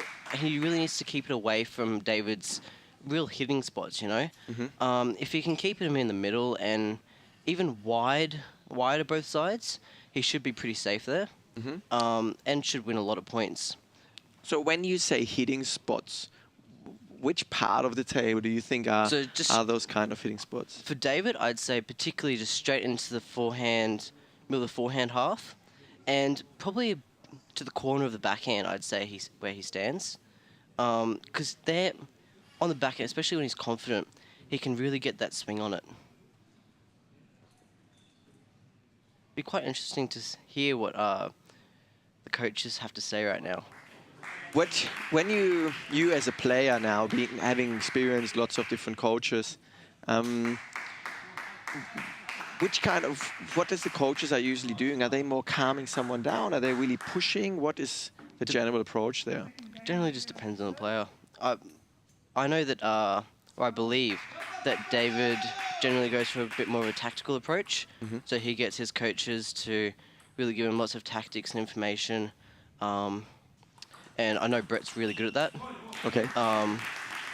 He'll be quite happy right now with his coach and his, well, obviously not his current situation, but yeah, he'll be getting in there.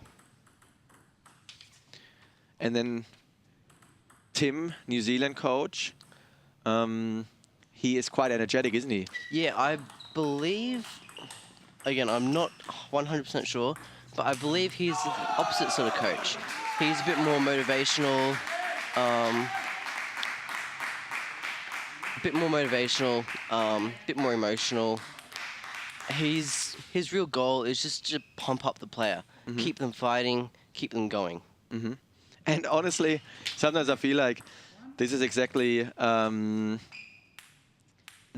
what a player sometimes needs. You know, too much tactical stuff might sometimes be a hindrance, and it's just sort of keeping the mental part stable rather than giving them all the instructions of where to play to and how to play to and so on. Yeah, 100% depends on the player, you know.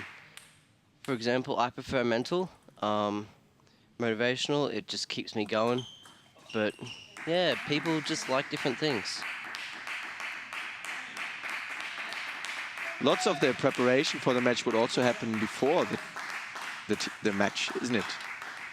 That's sort of that the coach talks to the player, that the tactics would be set up before the match starts, wouldn't it?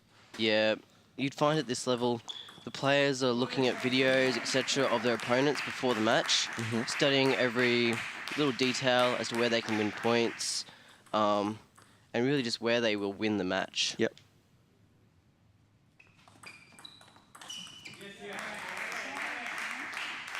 Yeah, so whatever Brett Clark, Australian national men coach, said to David, it certainly helped, it certainly works. Taking the 5-1 lead here in the second set. What I like about Matthew Ball is that he's quite variable and he's always able to change a few things in his game. And so I have no doubt that even though David is 5-1 up, his game is not over yet. And look at this angle. Yeah, that is an incredible shot.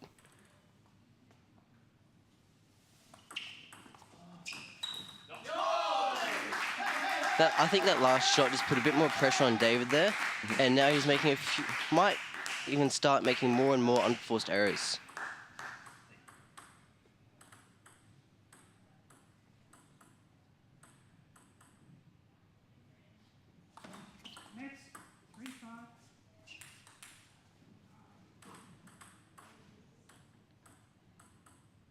Let's look a bit at the serves there. This position, we saw this throughout the tournament, throughout the finals, the position on the side of the table. And we have lots of viewers who maybe play on amateur level, who don't train very often in the club. Is that a common position there, or is it just something we see here this tournament? No, it's a very common position for all, I'd say, professional players. You wouldn't generally think that staying at the far side of the table would be a great position to start, but it really sets up some nice angles. And just, I don't know, it's just a good way to start, you know? You can move out to the forehand if needed, and you're already ready for the backhand. Getting serious here. As I said before, Matthew was 5-1 up, and now all of a sudden it was 5-1 down, and all of a sudden being 6-5 up against David Powell. So Ball certainly found a way to get back into that set.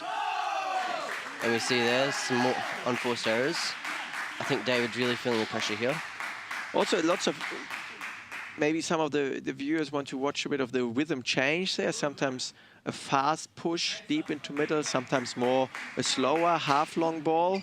And yeah, this is kind of what I mentioned before in the first game, that when there is lots of rhythm change, lots of spin, then sometimes David struggles a little bit to see how much power is enough power, or how much power is too much power.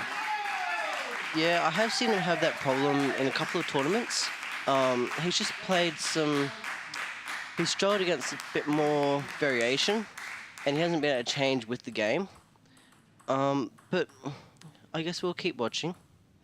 We'll see how he handles this one.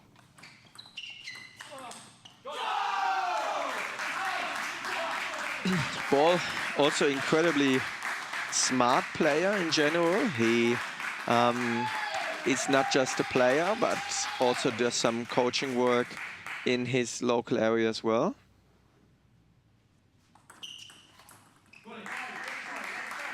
It's really interesting watching the Australian and New Zealand benches. You can actually see the New Zealand benches get so more, they're so more motivating. Whereas Australia is, it's more relaxed, but I don't know if that's a good thing.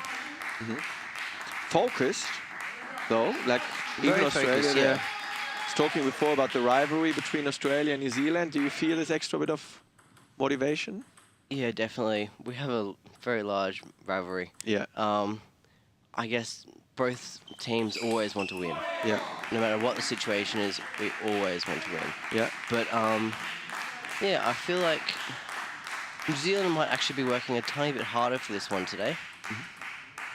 Whether that ends in results or not, Yeah. we'll see. Ball now, one more serve.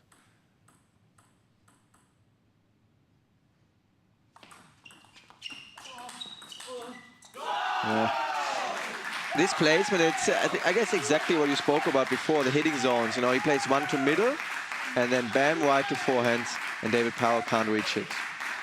Taking the 10-8 lead, and now returning the serve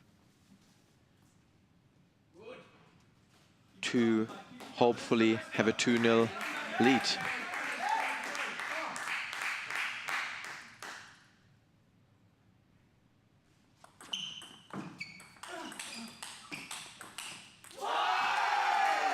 Oh, and the New Zealand players are on fire because Matthew Ball is going 2-0 up.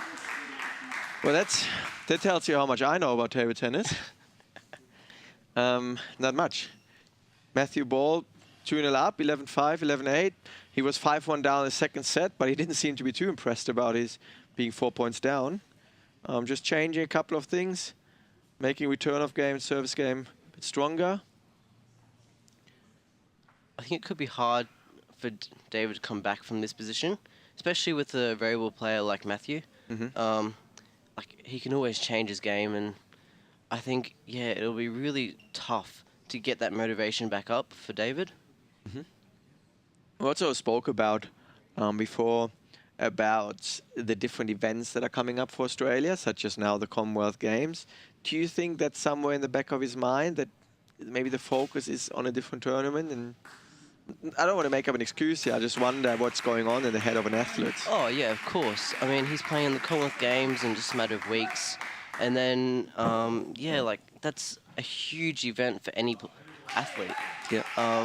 Obviously, this is a big tournament, but at the end of the day, this isn't their goal. Their goal is the Commonwealth Games. So it's sort of like a very large-scale practice event, in my opinion, for them. Yeah.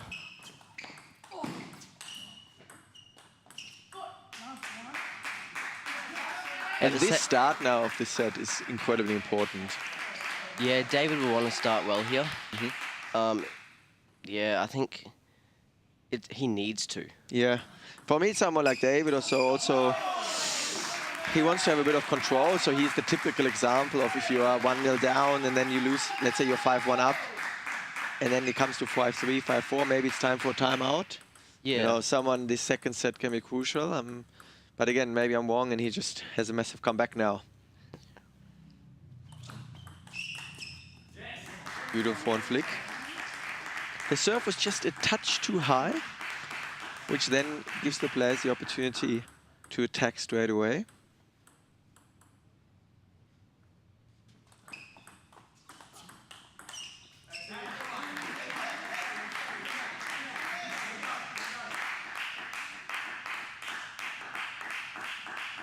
David Powell not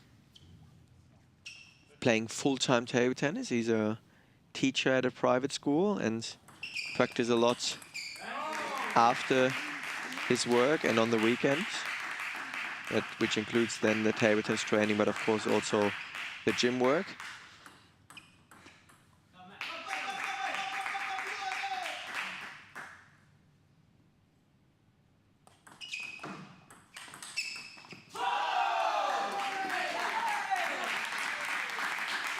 Yeah, they're on fire, the New Zealand team. I like it. Lots and lots of emotions, which always helps the players. It makes an incredible difference. If your team is pumped up and they're happy for you and they're motivating you, it really spurs you on. It's really an incredible feeling. And it can often be the difference between winning and losing, which we may actually see here.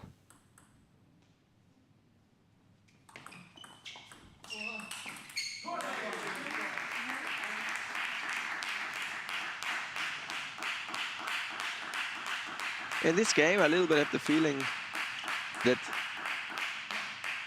we spoke in an earlier final about that you want to attack first, but here almost it seems that you don't necessarily have to attack first. Sometimes even better if you're the one maybe counter-attacking, blocking the first ball. I find that in this hall, it's quite easy to counter loop. Okay. But depends on the player, how their feeling is. I train here quite often, so that's probably a bit easier for me. But generally, it is quite a slow hall where it is easier to counter loop. So that's always an option. Yep. So interesting here again for the viewers out there, there are different kinds of halls where sometimes the ball appears a bit faster or the table takes more spin and sometimes less. So really, equipment, as I mentioned before, equipment makes a huge difference. The environmental factors are huge in this sport and can change from one hole to the other dramatically.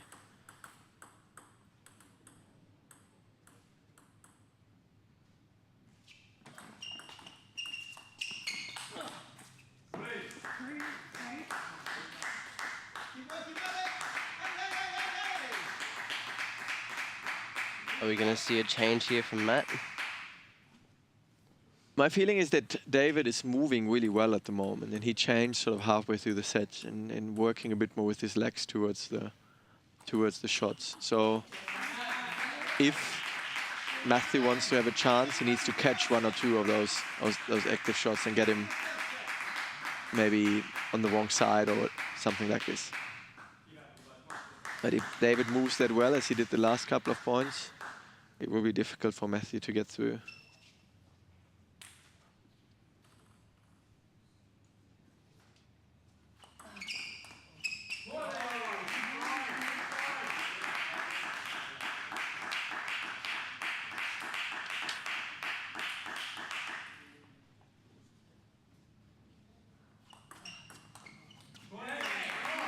Side toss. This is a different service position I was talking about. David likes to serve from the forehand side, making the angle really different and just having a bit of variation in comparison to other players.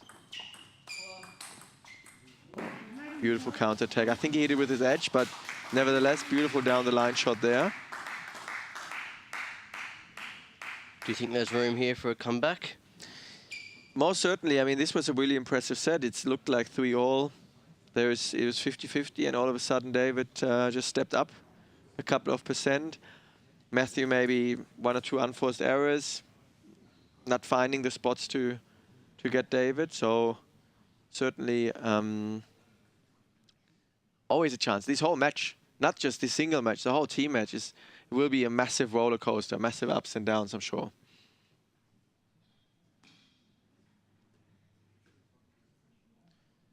Benjamin, what's coming up for you internationally, tournament-wise? Are you going to be overseas? For me, I'll be playing in the World Team Championships in Sweden. So I'll be competing alongside some of these Australian players playing right now. And following that, I'll also be playing in Thailand for World Junior Circuit event. So I've got a busy couple months coming up. Well, yeah. Lots of time spent overseas. It's always interesting going overseas though, just visiting the different cultures and etc. Absolutely. And just not just culture in general, but also the table tennis specific culture. Yeah. It's actually quite interesting when you go overseas. I generally find that every country has sort of their own playing style, which they will all. Every player from that country will roughly. Similar? Yeah. Interesting.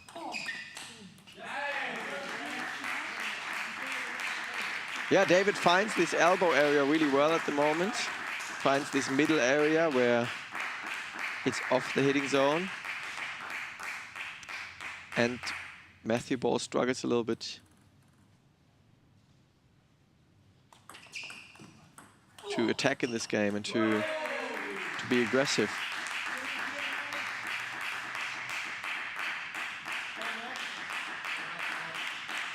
I spoke before about that these two teams played against each other before in the groups. Yes. Can you tell us a bit about how this match went? Unfortunately, I wasn't there to watch it, but I did hear about Dean Shu's huge win against Hemming Hugh. And I mean, that's looking at world rankings. That is an incredible win. Dean has been playing amazing all tournaments, so it'll be interesting to watch him play later in this match. And I think all of the New Zealand players are playing really well this tournament. But unfortunately, that particular team match, they lost 3-1, I believe. Is that right, Patrick? Yep. But it was quite close.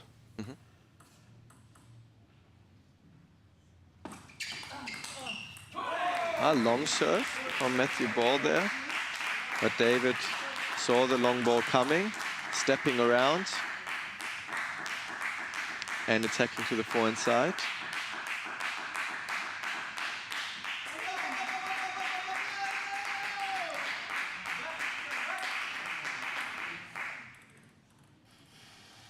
And again, David serving from the forehand side.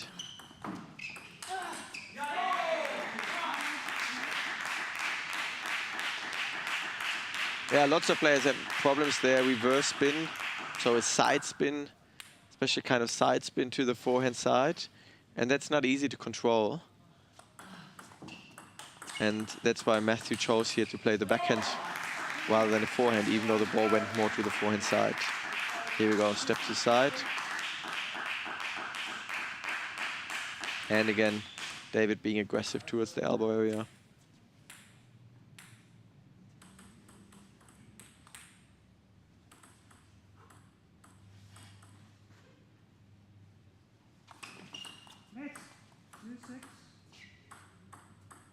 Let's serve, as we learned earlier, an infinite amount of let serves can be played.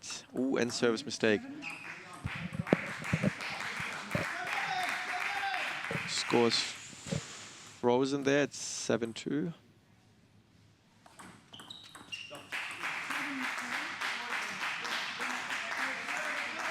And David Powell the serve.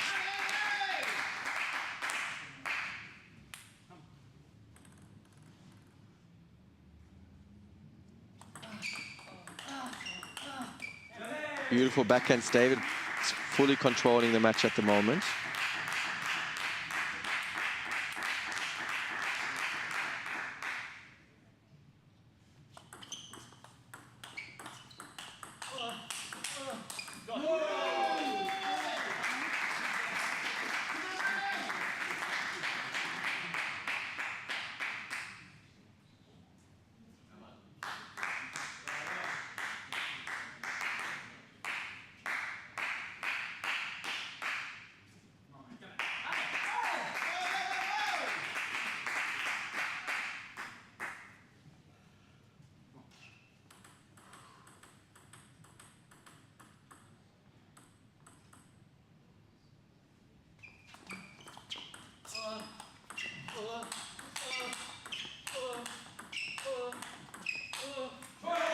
Wow, what a rally. David blocking the ball there. And Matthew having to step away from the table. Topspin on both sides. I think that's the first bit of defensive, I guess, play from David that I've seen. It's a good variation, in my opinion.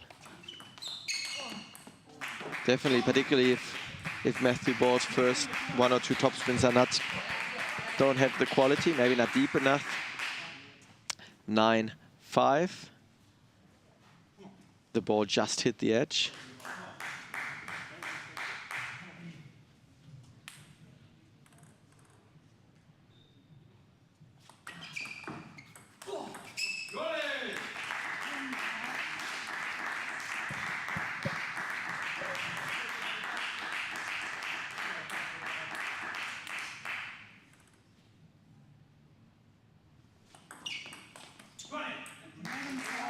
Heavy side topspin.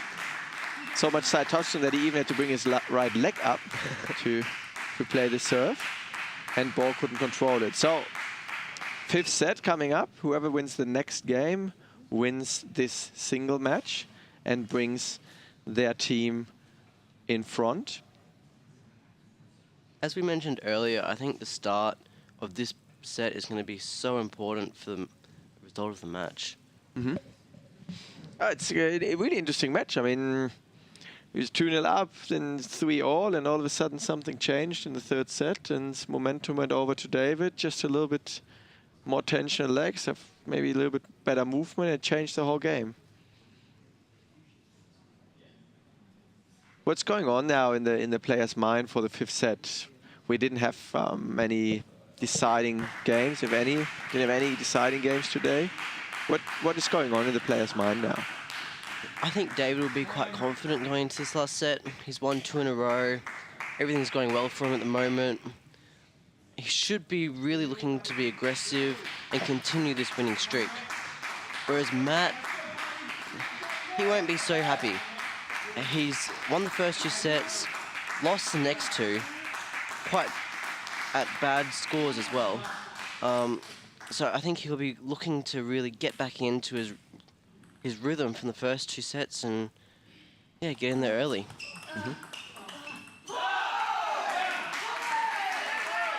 And now the New Zealand team, they feel that Matthew needs their help. And they feel that their impact that they can make now is from the bench. What is interesting is that the New Zealand player went to warm up, whereas the Australian player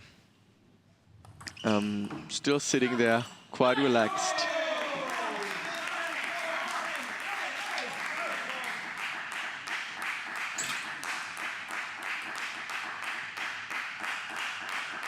Very focused there, David.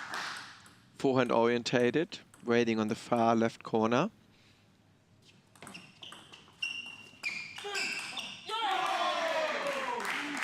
And David's getting vocal. Nice spin up there from David. Good length. And very good spin.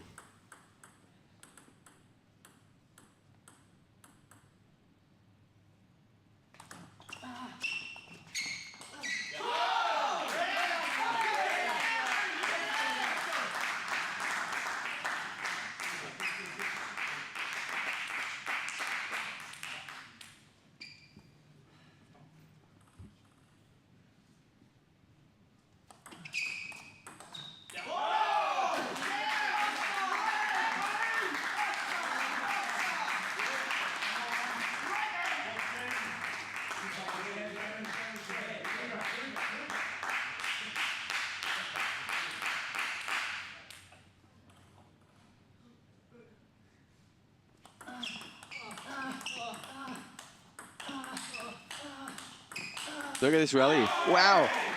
Both guys there, they don't want to go away from the table. They stay close. And they could, this really nice backhand rally. See, Matthew comes back close again.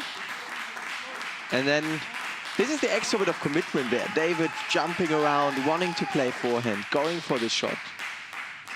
You could see there that David was really pinning Matt on the backhand. Absolutely. He really didn't want to let any counter loops or opportunities at all.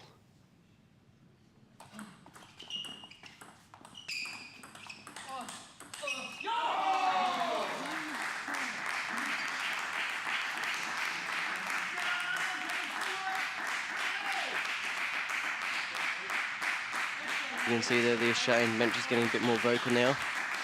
Yeah, they feel it. I mean, it's such an important match, this very first single match. It would be also a bit of a surprise, so New Zealand certainly... Oh, beautiful short ball. Just playing the ball, so it bounced twice on the table. Matthew Ball misread that one. Deciding game always means swapping ends after 5 points. So both players take their towels, go over to the other side to make sure that both players have an equal time on both ends.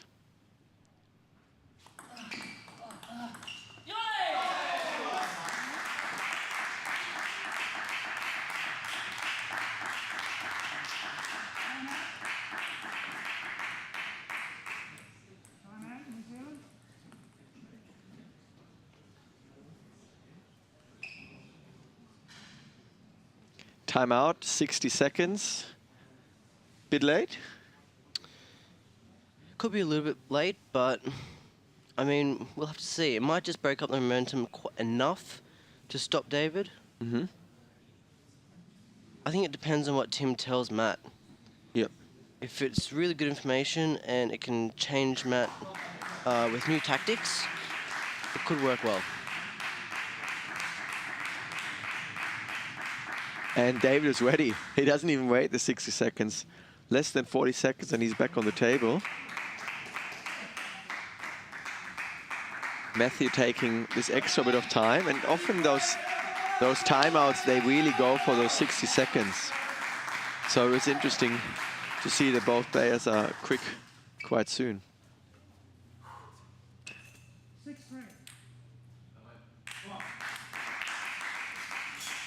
Again, forehand serve from the forehand corner.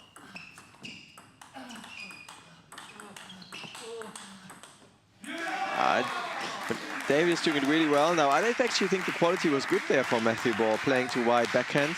But David catching it twice.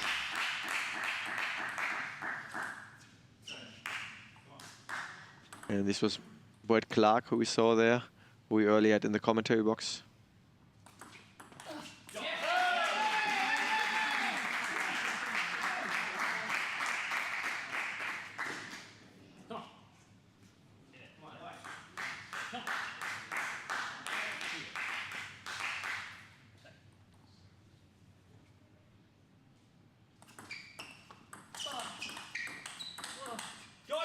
Beautiful rally, backhand. Matthew Ball is back in game. He's vocal. The team is on fire. I don't think this match is over yet.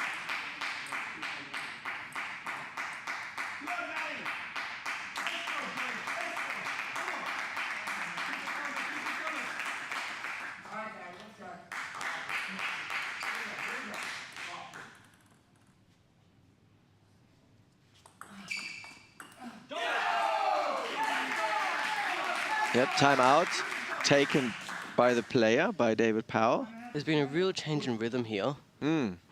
Start of the set, David was powering on, and he was just playing unbelievable, moving perfectly, getting to every ball aggressively. Now, Matt's changed a couple of things, a couple more backhand serves, and it's really thrown David off a little bit. We'll see how Brett and David deal with this.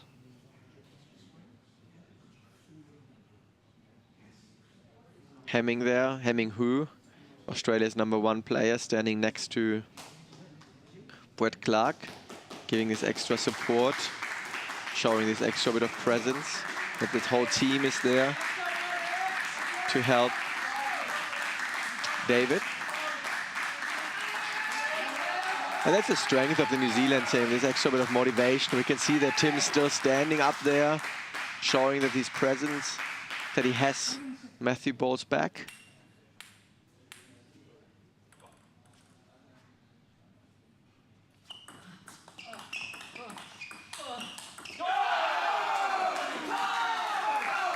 I've been waiting to see David throw a long serve just down to Matt's backhand. Because every single serve, Matt's pivoting with to play with the backhand. Yeah, he has to. He knows if he returns with forehand, it pops up too high. Doesn't have the control, so...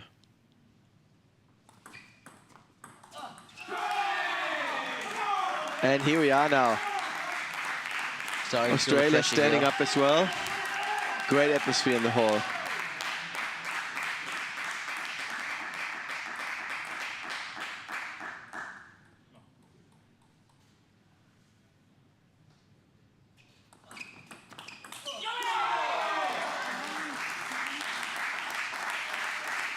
Yeah, Australia's really getting into it now. These are the last few steps. Nice spin to forehand side. Matthew Ball just missing the counter attack.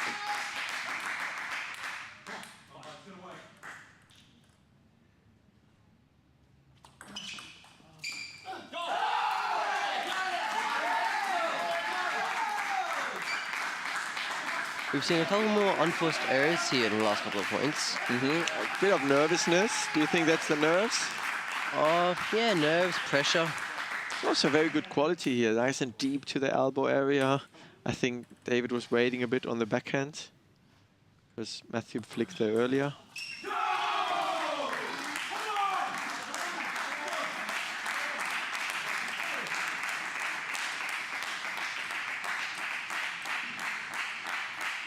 Match point here. Does Matt go for a bit of a riskier serve or keep it safe? Matthew will go for something risky, I'll say. I have no idea. I have my money on a long serve now, for whatever reason. Going back to the forehand serve.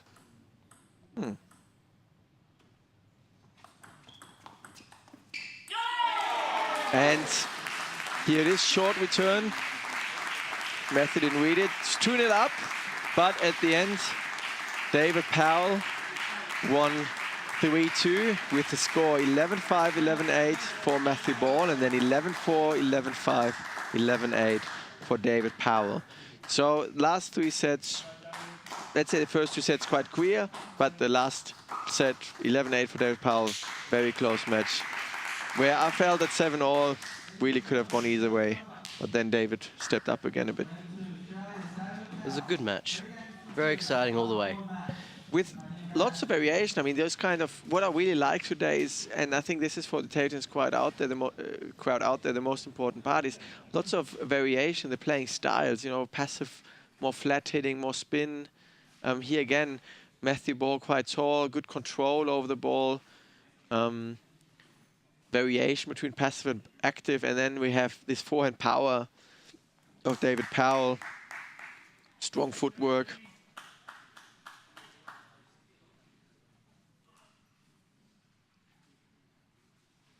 Just seeing some of the highlight reels here. Yeah, definitely some really nice rallies with backhand and backhand. Benjamin, thank you so much for joining us for this match here. All the best for your journey. It was really glad to have you here, and yeah, we might see us again either today or at another event in the commentary box. Of course. Thanks, Benjamin. Thanks, Patrick. And for the others, next match coming up, Kane Townsend playing for Australia in the green shirt, and Dean Shu, who we spoke about earlier, for New Zealand.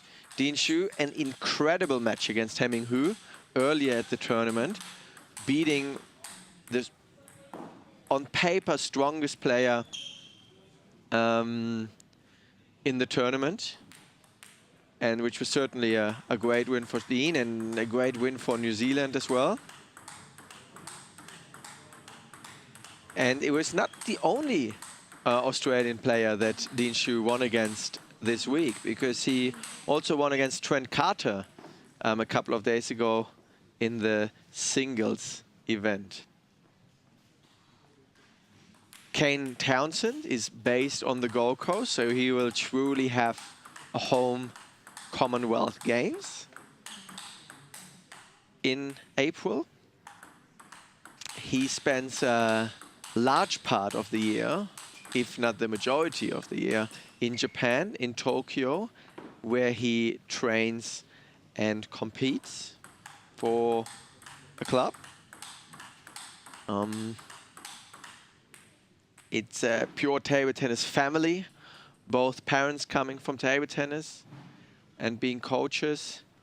We saw earlier today Kane Townsend's sister, who won the under-21 women's final.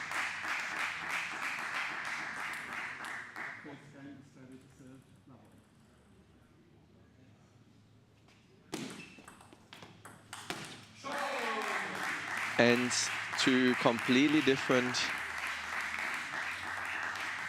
styles.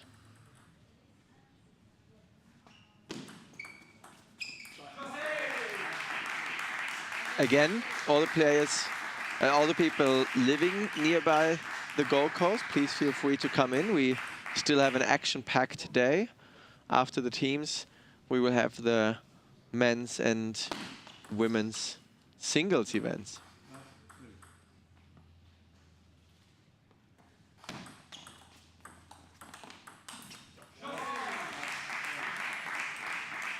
Good start there from Townsend. Maybe let's talk a little bit about the style of the two players. Kane Townsend, truly forehand-orientated player, who's always looking to pivot his backhand side, who always looks to do a jump around to play his forehand.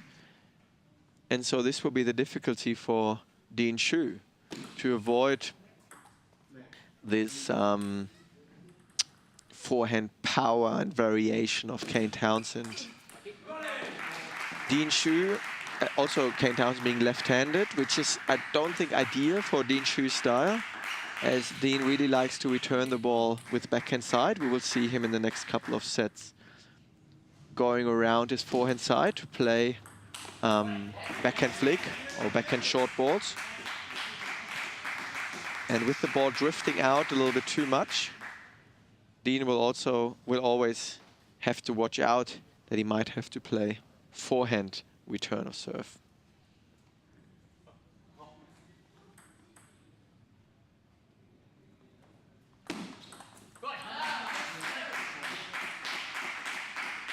Dean has stepped up his game over the last, let's say, 2 years dramatically. And that is, of course, thanks to his great work in New Zealand. But he also spent a lot of time overseas. For example, at the Lily Yip Table Tennis Center last year, which he was able to go to based on an ITTF-Oceania scholarship. He also won the Oceania Junior title, so he won the ITTF-Oceania Junior Championships in Fiji in April last year. And the same as it was at the women's team final, the winner of this team event will not just be able to call themselves the 2018 ITTF-Oceania champion, they will also qualify for the 2019 Team World Cup. So there's lots and lots of the plate here to gain, to win.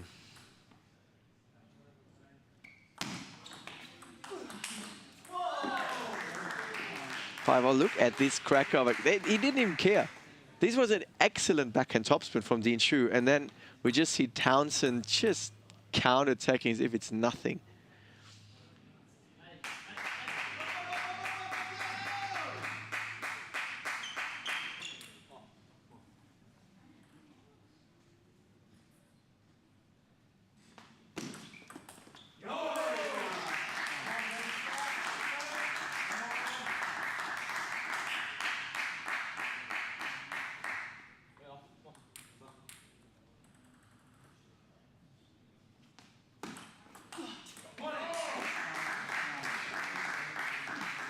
Dean currently struggles with the aggressiveness from Kane with the variation as forehand topspin. Kane truly has both the really fast, powerful forehand as well as the spinnier, slower forehand topspin.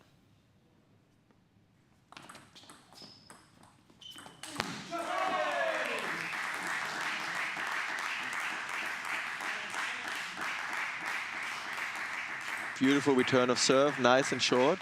Dean was waiting for a long ball. But this is excellent touch from Kane Townsend here.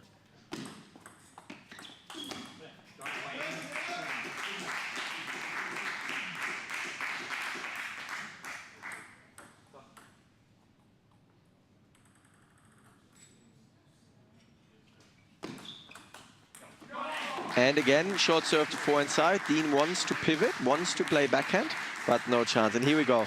11-7 for Townsend. 1-0 up.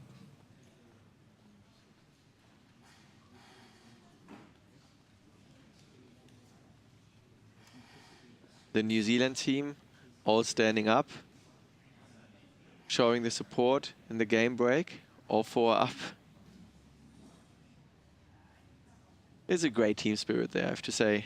I really think that this is stands out at this tournament. New Zealand's team spirit and the way they fight for each other.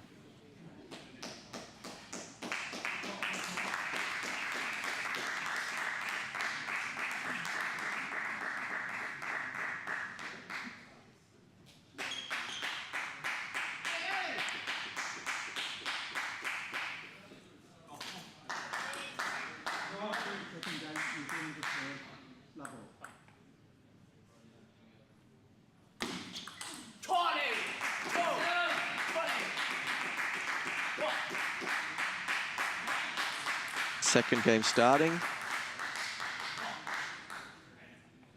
1-0.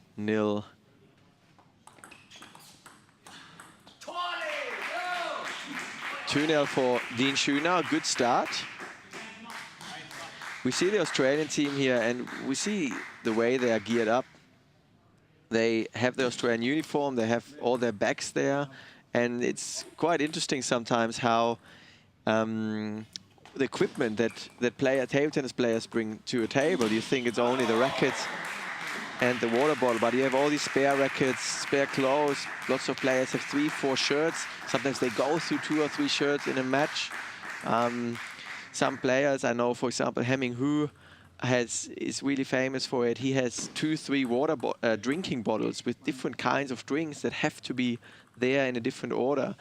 And Australian legend William Hensel was famous for really being pedantic and having clear processes in place in between the games on which drink he would have first to bring him into the right mindset. So table tennis truly is a mental game where your mind has to be on the right arousal level, we call it, to play on their best.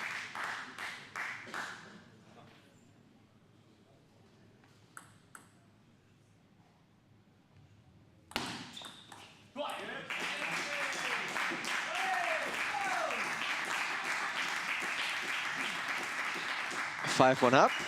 Dean Shu, he found a good way to overcome the aggressive forehand shots from Kane.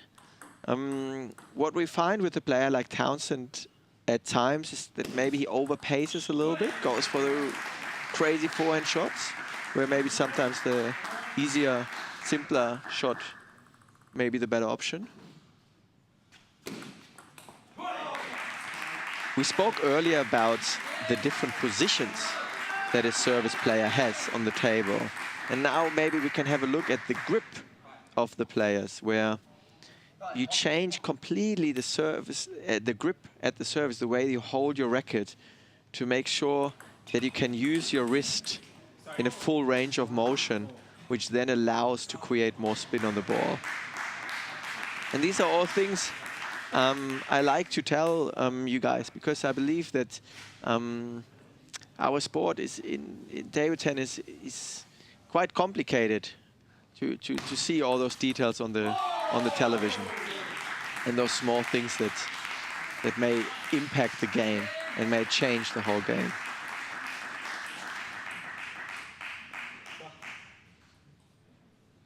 I started this live stream today welcoming people from all around the Oceania region, but we actually have some international people watching as well. So thank you, Annie, for tuning in. Thank you, Annie, for watching us. Annie from the Philippines.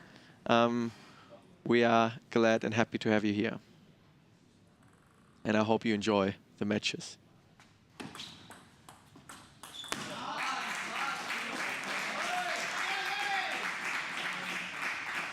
6-all. The New Zealand team got a bit quiet there after Dean Shu was 5-1 up and lost a couple of points in a row. These are the moments where he needs the support, so I'm sure they will come back soon.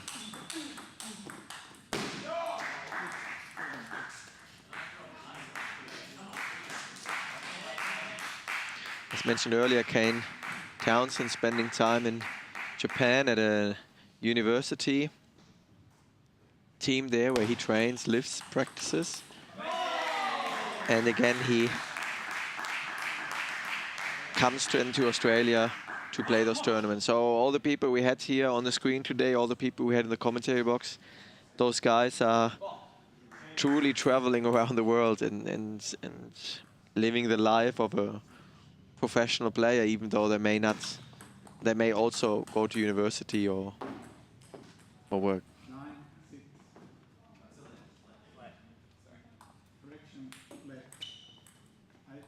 Here we go, more international people. I would love to have, I can only invite every person who currently watches outside of the Oceania region, and maybe even in the Oceania region, comment a post in the Facebook group, and I would love to hear where you guys are from. So welcome Lucas from Brazil. Thanks for watching.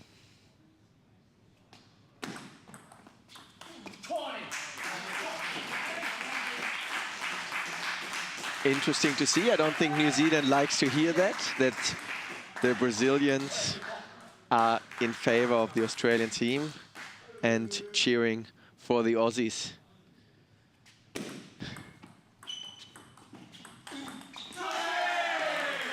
Short until Kane has a chance to play forehand and then plays a beautiful forehand ball. And of course, good supporter base for New Zealand as well, with Christoph from Christchurch. Hi, and welcome here. I spoke about this tactic earlier, and I think this is really what's missing here. Sorry, going again into detail of the tactics. Shu is so busy trying to avoid Kane from playing forehand that he forgets to play to wide forehand to ensure that Kane also knows, oh damn it, my opponent also can play to this corner and I have to cover that area as well. And that makes it relatively easy at the moment for Kane, relatively easy for Kane to make it, to play forehand in that area and play these forehand shots that he aims for. Beautiful forehand flick, this time to wide forehand. Well done, Dean.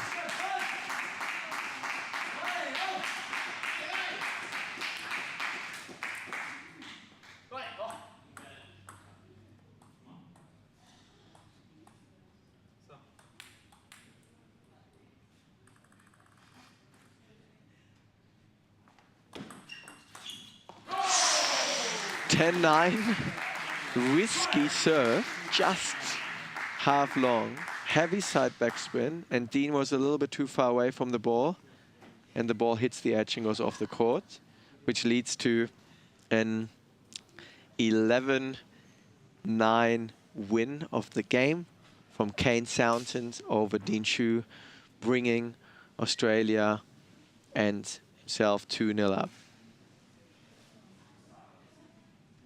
Shout out to Bert from Jamaica. Hope you're having fun watching the match.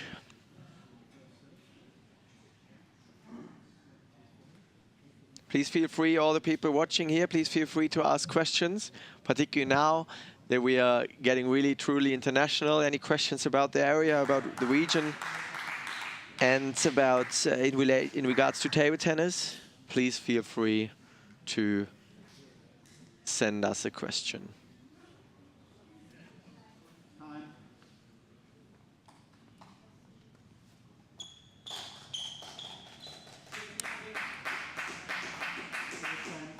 And of course, the crowd here is active as well.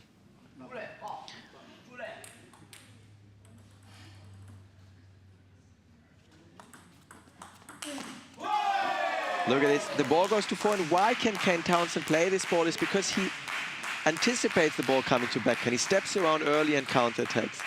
And this is what's missing at the moment, that Kane Townsend hesitates to move around.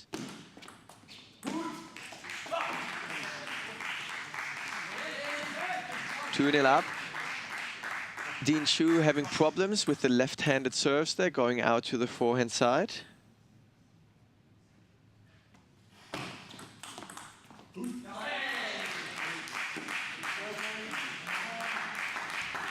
Shout out to Bella Ball from New Zealand. Please let us know if you're related to Matthew Ball, and maybe you can give us some more information in case he plays again. Shout out to Mark Chambers from Canada. Hope you're enjoying our matches. And of course, Imran from Indonesia, really ticking the boxes now, different kind of countries. I'm watching.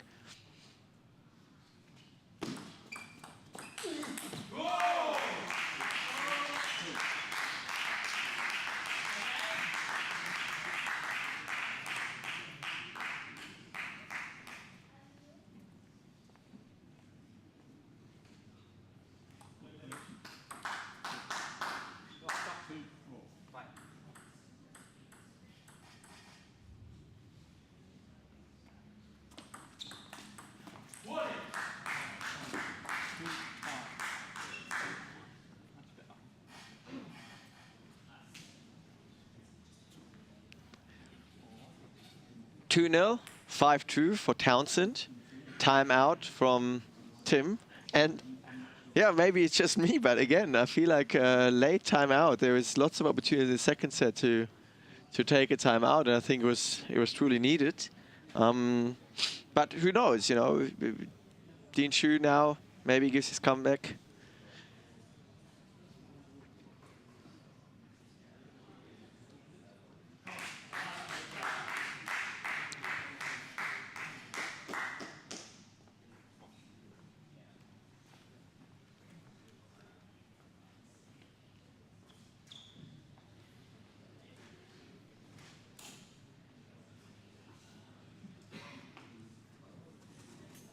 We have spectators from all around the world here, and those spectators who watch with lots of emotions and are probably even just as nervous as the player are usually the families. And we have lots of family members here in the hall watching from the Australian athletes. But of course, I also would like to mention Bella, who I mentioned before as Matt Ball's mother. I'm sure you had your fingers crossed and were watching. Maybe sometimes you couldn't watch because you were too nervous, because it was a really epic match that your son played before.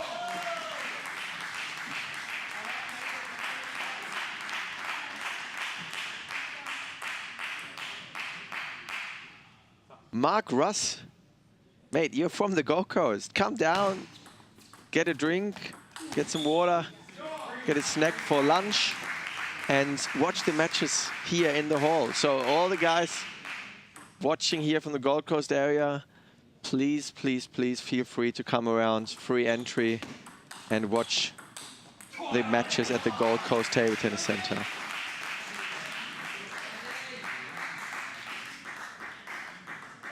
Look at this shot. He was facing backwards with his body, turning and playing a forehand ball. This is unbelievable.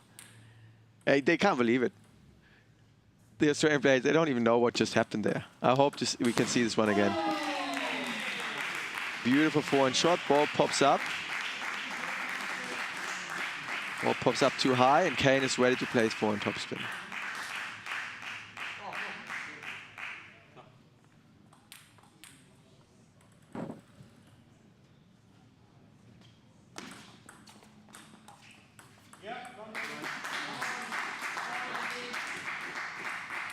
If Dean wants to have one last chance, now is the time to turn the power boost on. 10-5. 5 match points for Kane.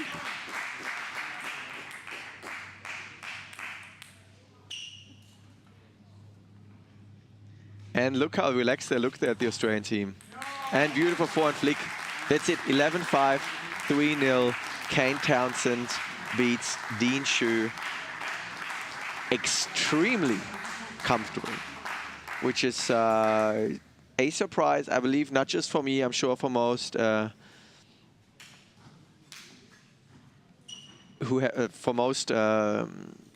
most people watching.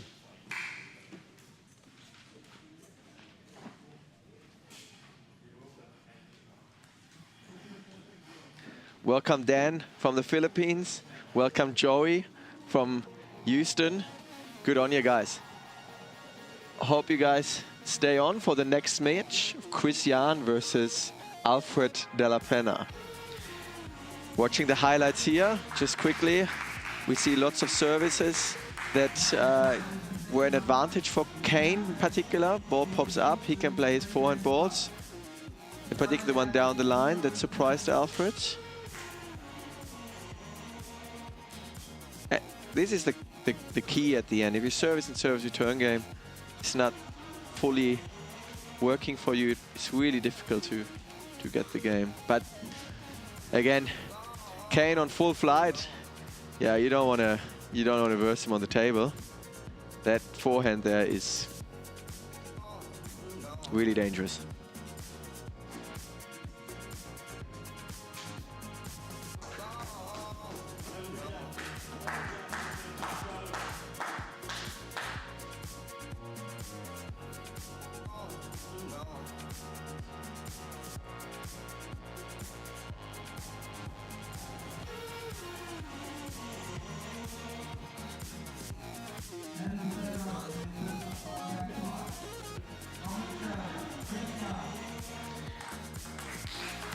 Warming up here, I'm just going to introduce the players again for Australia here in the green shirt. Christian.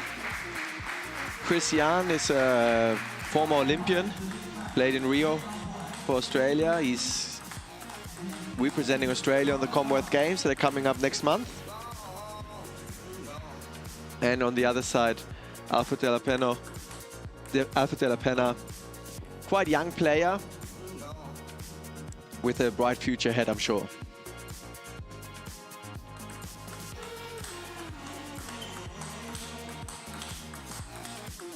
Welcome, Sebastian from New York. Having the players warming up here gives me the opportunity to talk about Matt's question, who wanted to know if Oceania has a long-term plan to combat the geographical disadvantages in training and combinations paired, for example, in comparison to Asia and Europe. And I love that question because it really, talks about one of the major issues that we have here, that we have the ITTF-Oceania, we have 24 member associations, but I recently flew to Northern Pacific and I think I was traveling for 2 days to get to my final destination. And so, yes, there are certainly geographical disadvantages. Our goal is to have more, our goal from ITTF-Oceania is to have more training opportunities on a high level and more competition opportunities within different regions. So please keep an eye out for the ITTF-Oceania Tour events that are coming up in 2019. And if you're keen to participate or keen to watch matches, then please join our social media channels on Facebook, Instagram, and Twitter.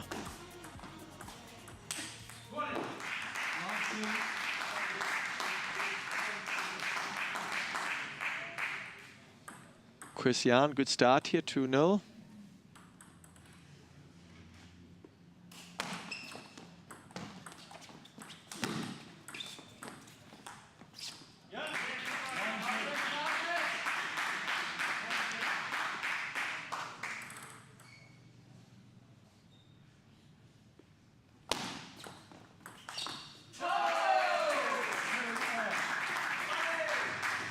Alfred is New Zealand born and played for the vast majority of his life for New Zealand.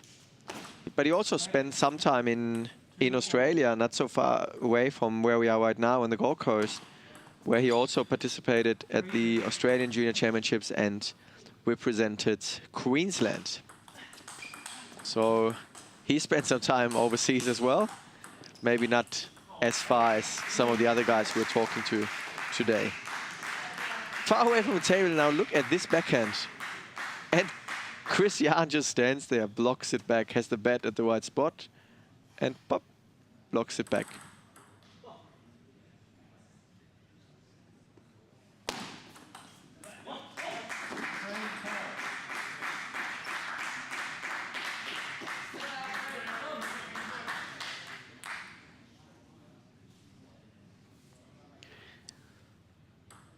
Chris Jan 2 years ago, maybe even 1.5 years ago, was Australia's #1 player. He recently became a father and had to decrease his training hours, which may have an impact on his game at the moment. I'm sure a lack of sleep is not the best preparation when preparing for major tournaments. Shout out to Eve and John from the Philippines. Lots of viewers here from the Philippines. Very good.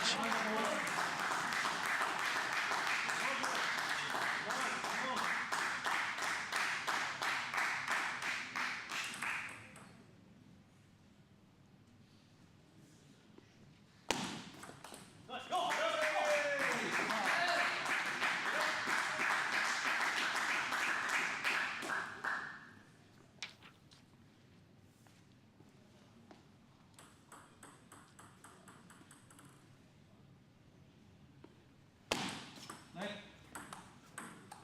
6-5.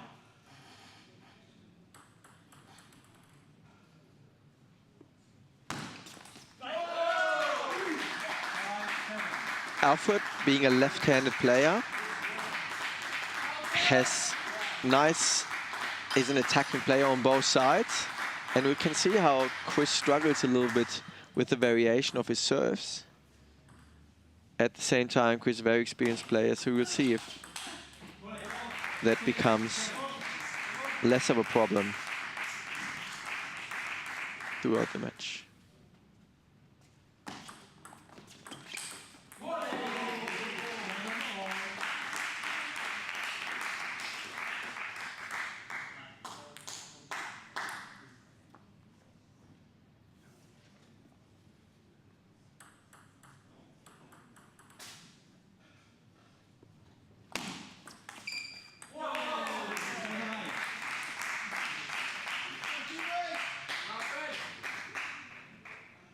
Chris Jan always looks so relaxed there. We have two very different characters there on the table. On one hand, we have Alfred, quite extroverted, very energetic on the table. And then we have on the other side, calm Chris, who always seems to be quite relaxed, regardless of whether it's a close situation or whether it's just start of a game. I spoke about the former national coach a couple of months back from Australia, and his name is Jens Lang, and he said the only time that he saw Chris Jan really showing the fists and being vocal was at the Rio Olympics. So this is where he changed his body language. On national level, he's usually very controlled, very calm.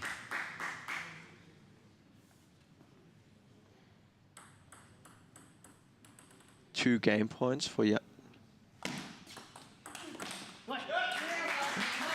Alfred taking the return early after the bounce, putting time pressure on Chris, who then hits the ball with the edge.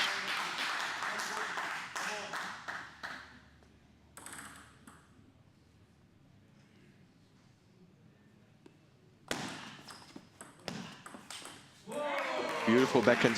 The ball just pops up a little bit too high. It looks so easy how Chris steps into the table and hits one up. It's as if it's nothing. But this is not an easy shot. I think you see it that earlier.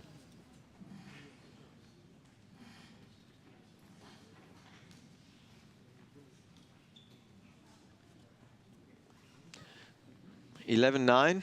Yes, again, Christian is on paper the favorite on the player, but looking at the first game, it was close, and I'm not seeing a reason right now why it shouldn't be as close in the second set.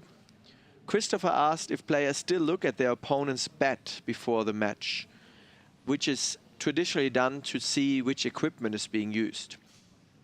And yes, once the racket control is done and the players come to a table, you can ask your player to, your opponent, to see the racket. And this still happens at times.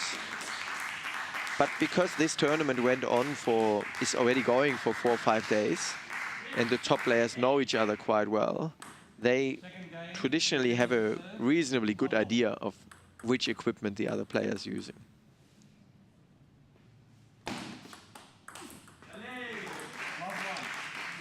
Christian, being born in China, trained over the last couple of years, particularly in the lead up to the Rio Olympics, a lot of time in China. Alfred chose South Korea, so again, players from Australia, from New Zealand, from other countries spend a significant amount of time overseas for training and for competition. Too long.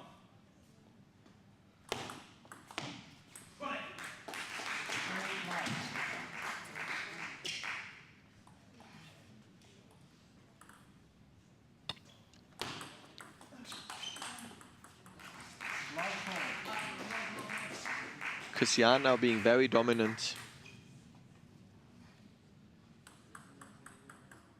in the serves and service return game. It looks like he got used to Alfred's serves, a bit awkwardly from the left-hand side.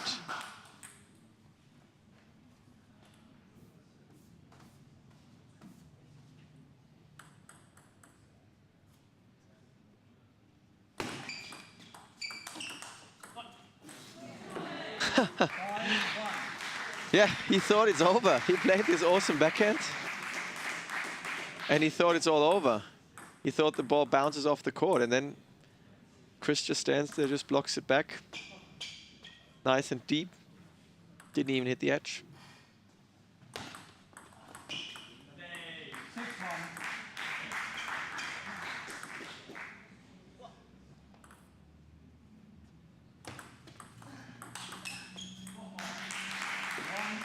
Now that looks now really easy for Jan. As I said earlier in this set, his service and return game is very solid. Alfred is trying lots of things, trying to keep it short, trying to flick it. But at the moment, return of serve, he's struggling with.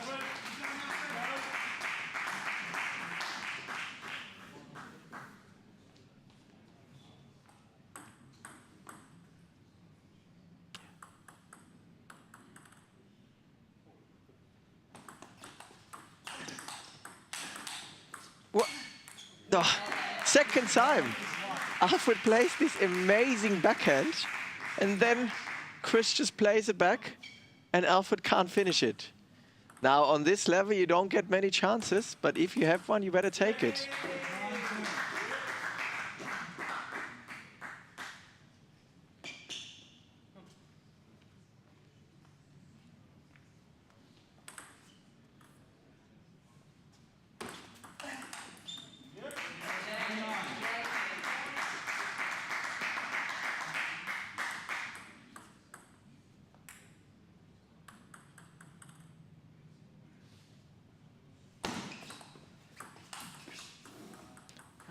Christian, 10-3 up, 1-0 up. He's about to win the second set, and there is no emotion whatsoever. Nice and relaxed.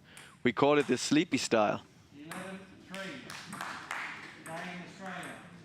This was a service mistake from Alfred de la Pena, bringing Christian the 2-0 lead. Australia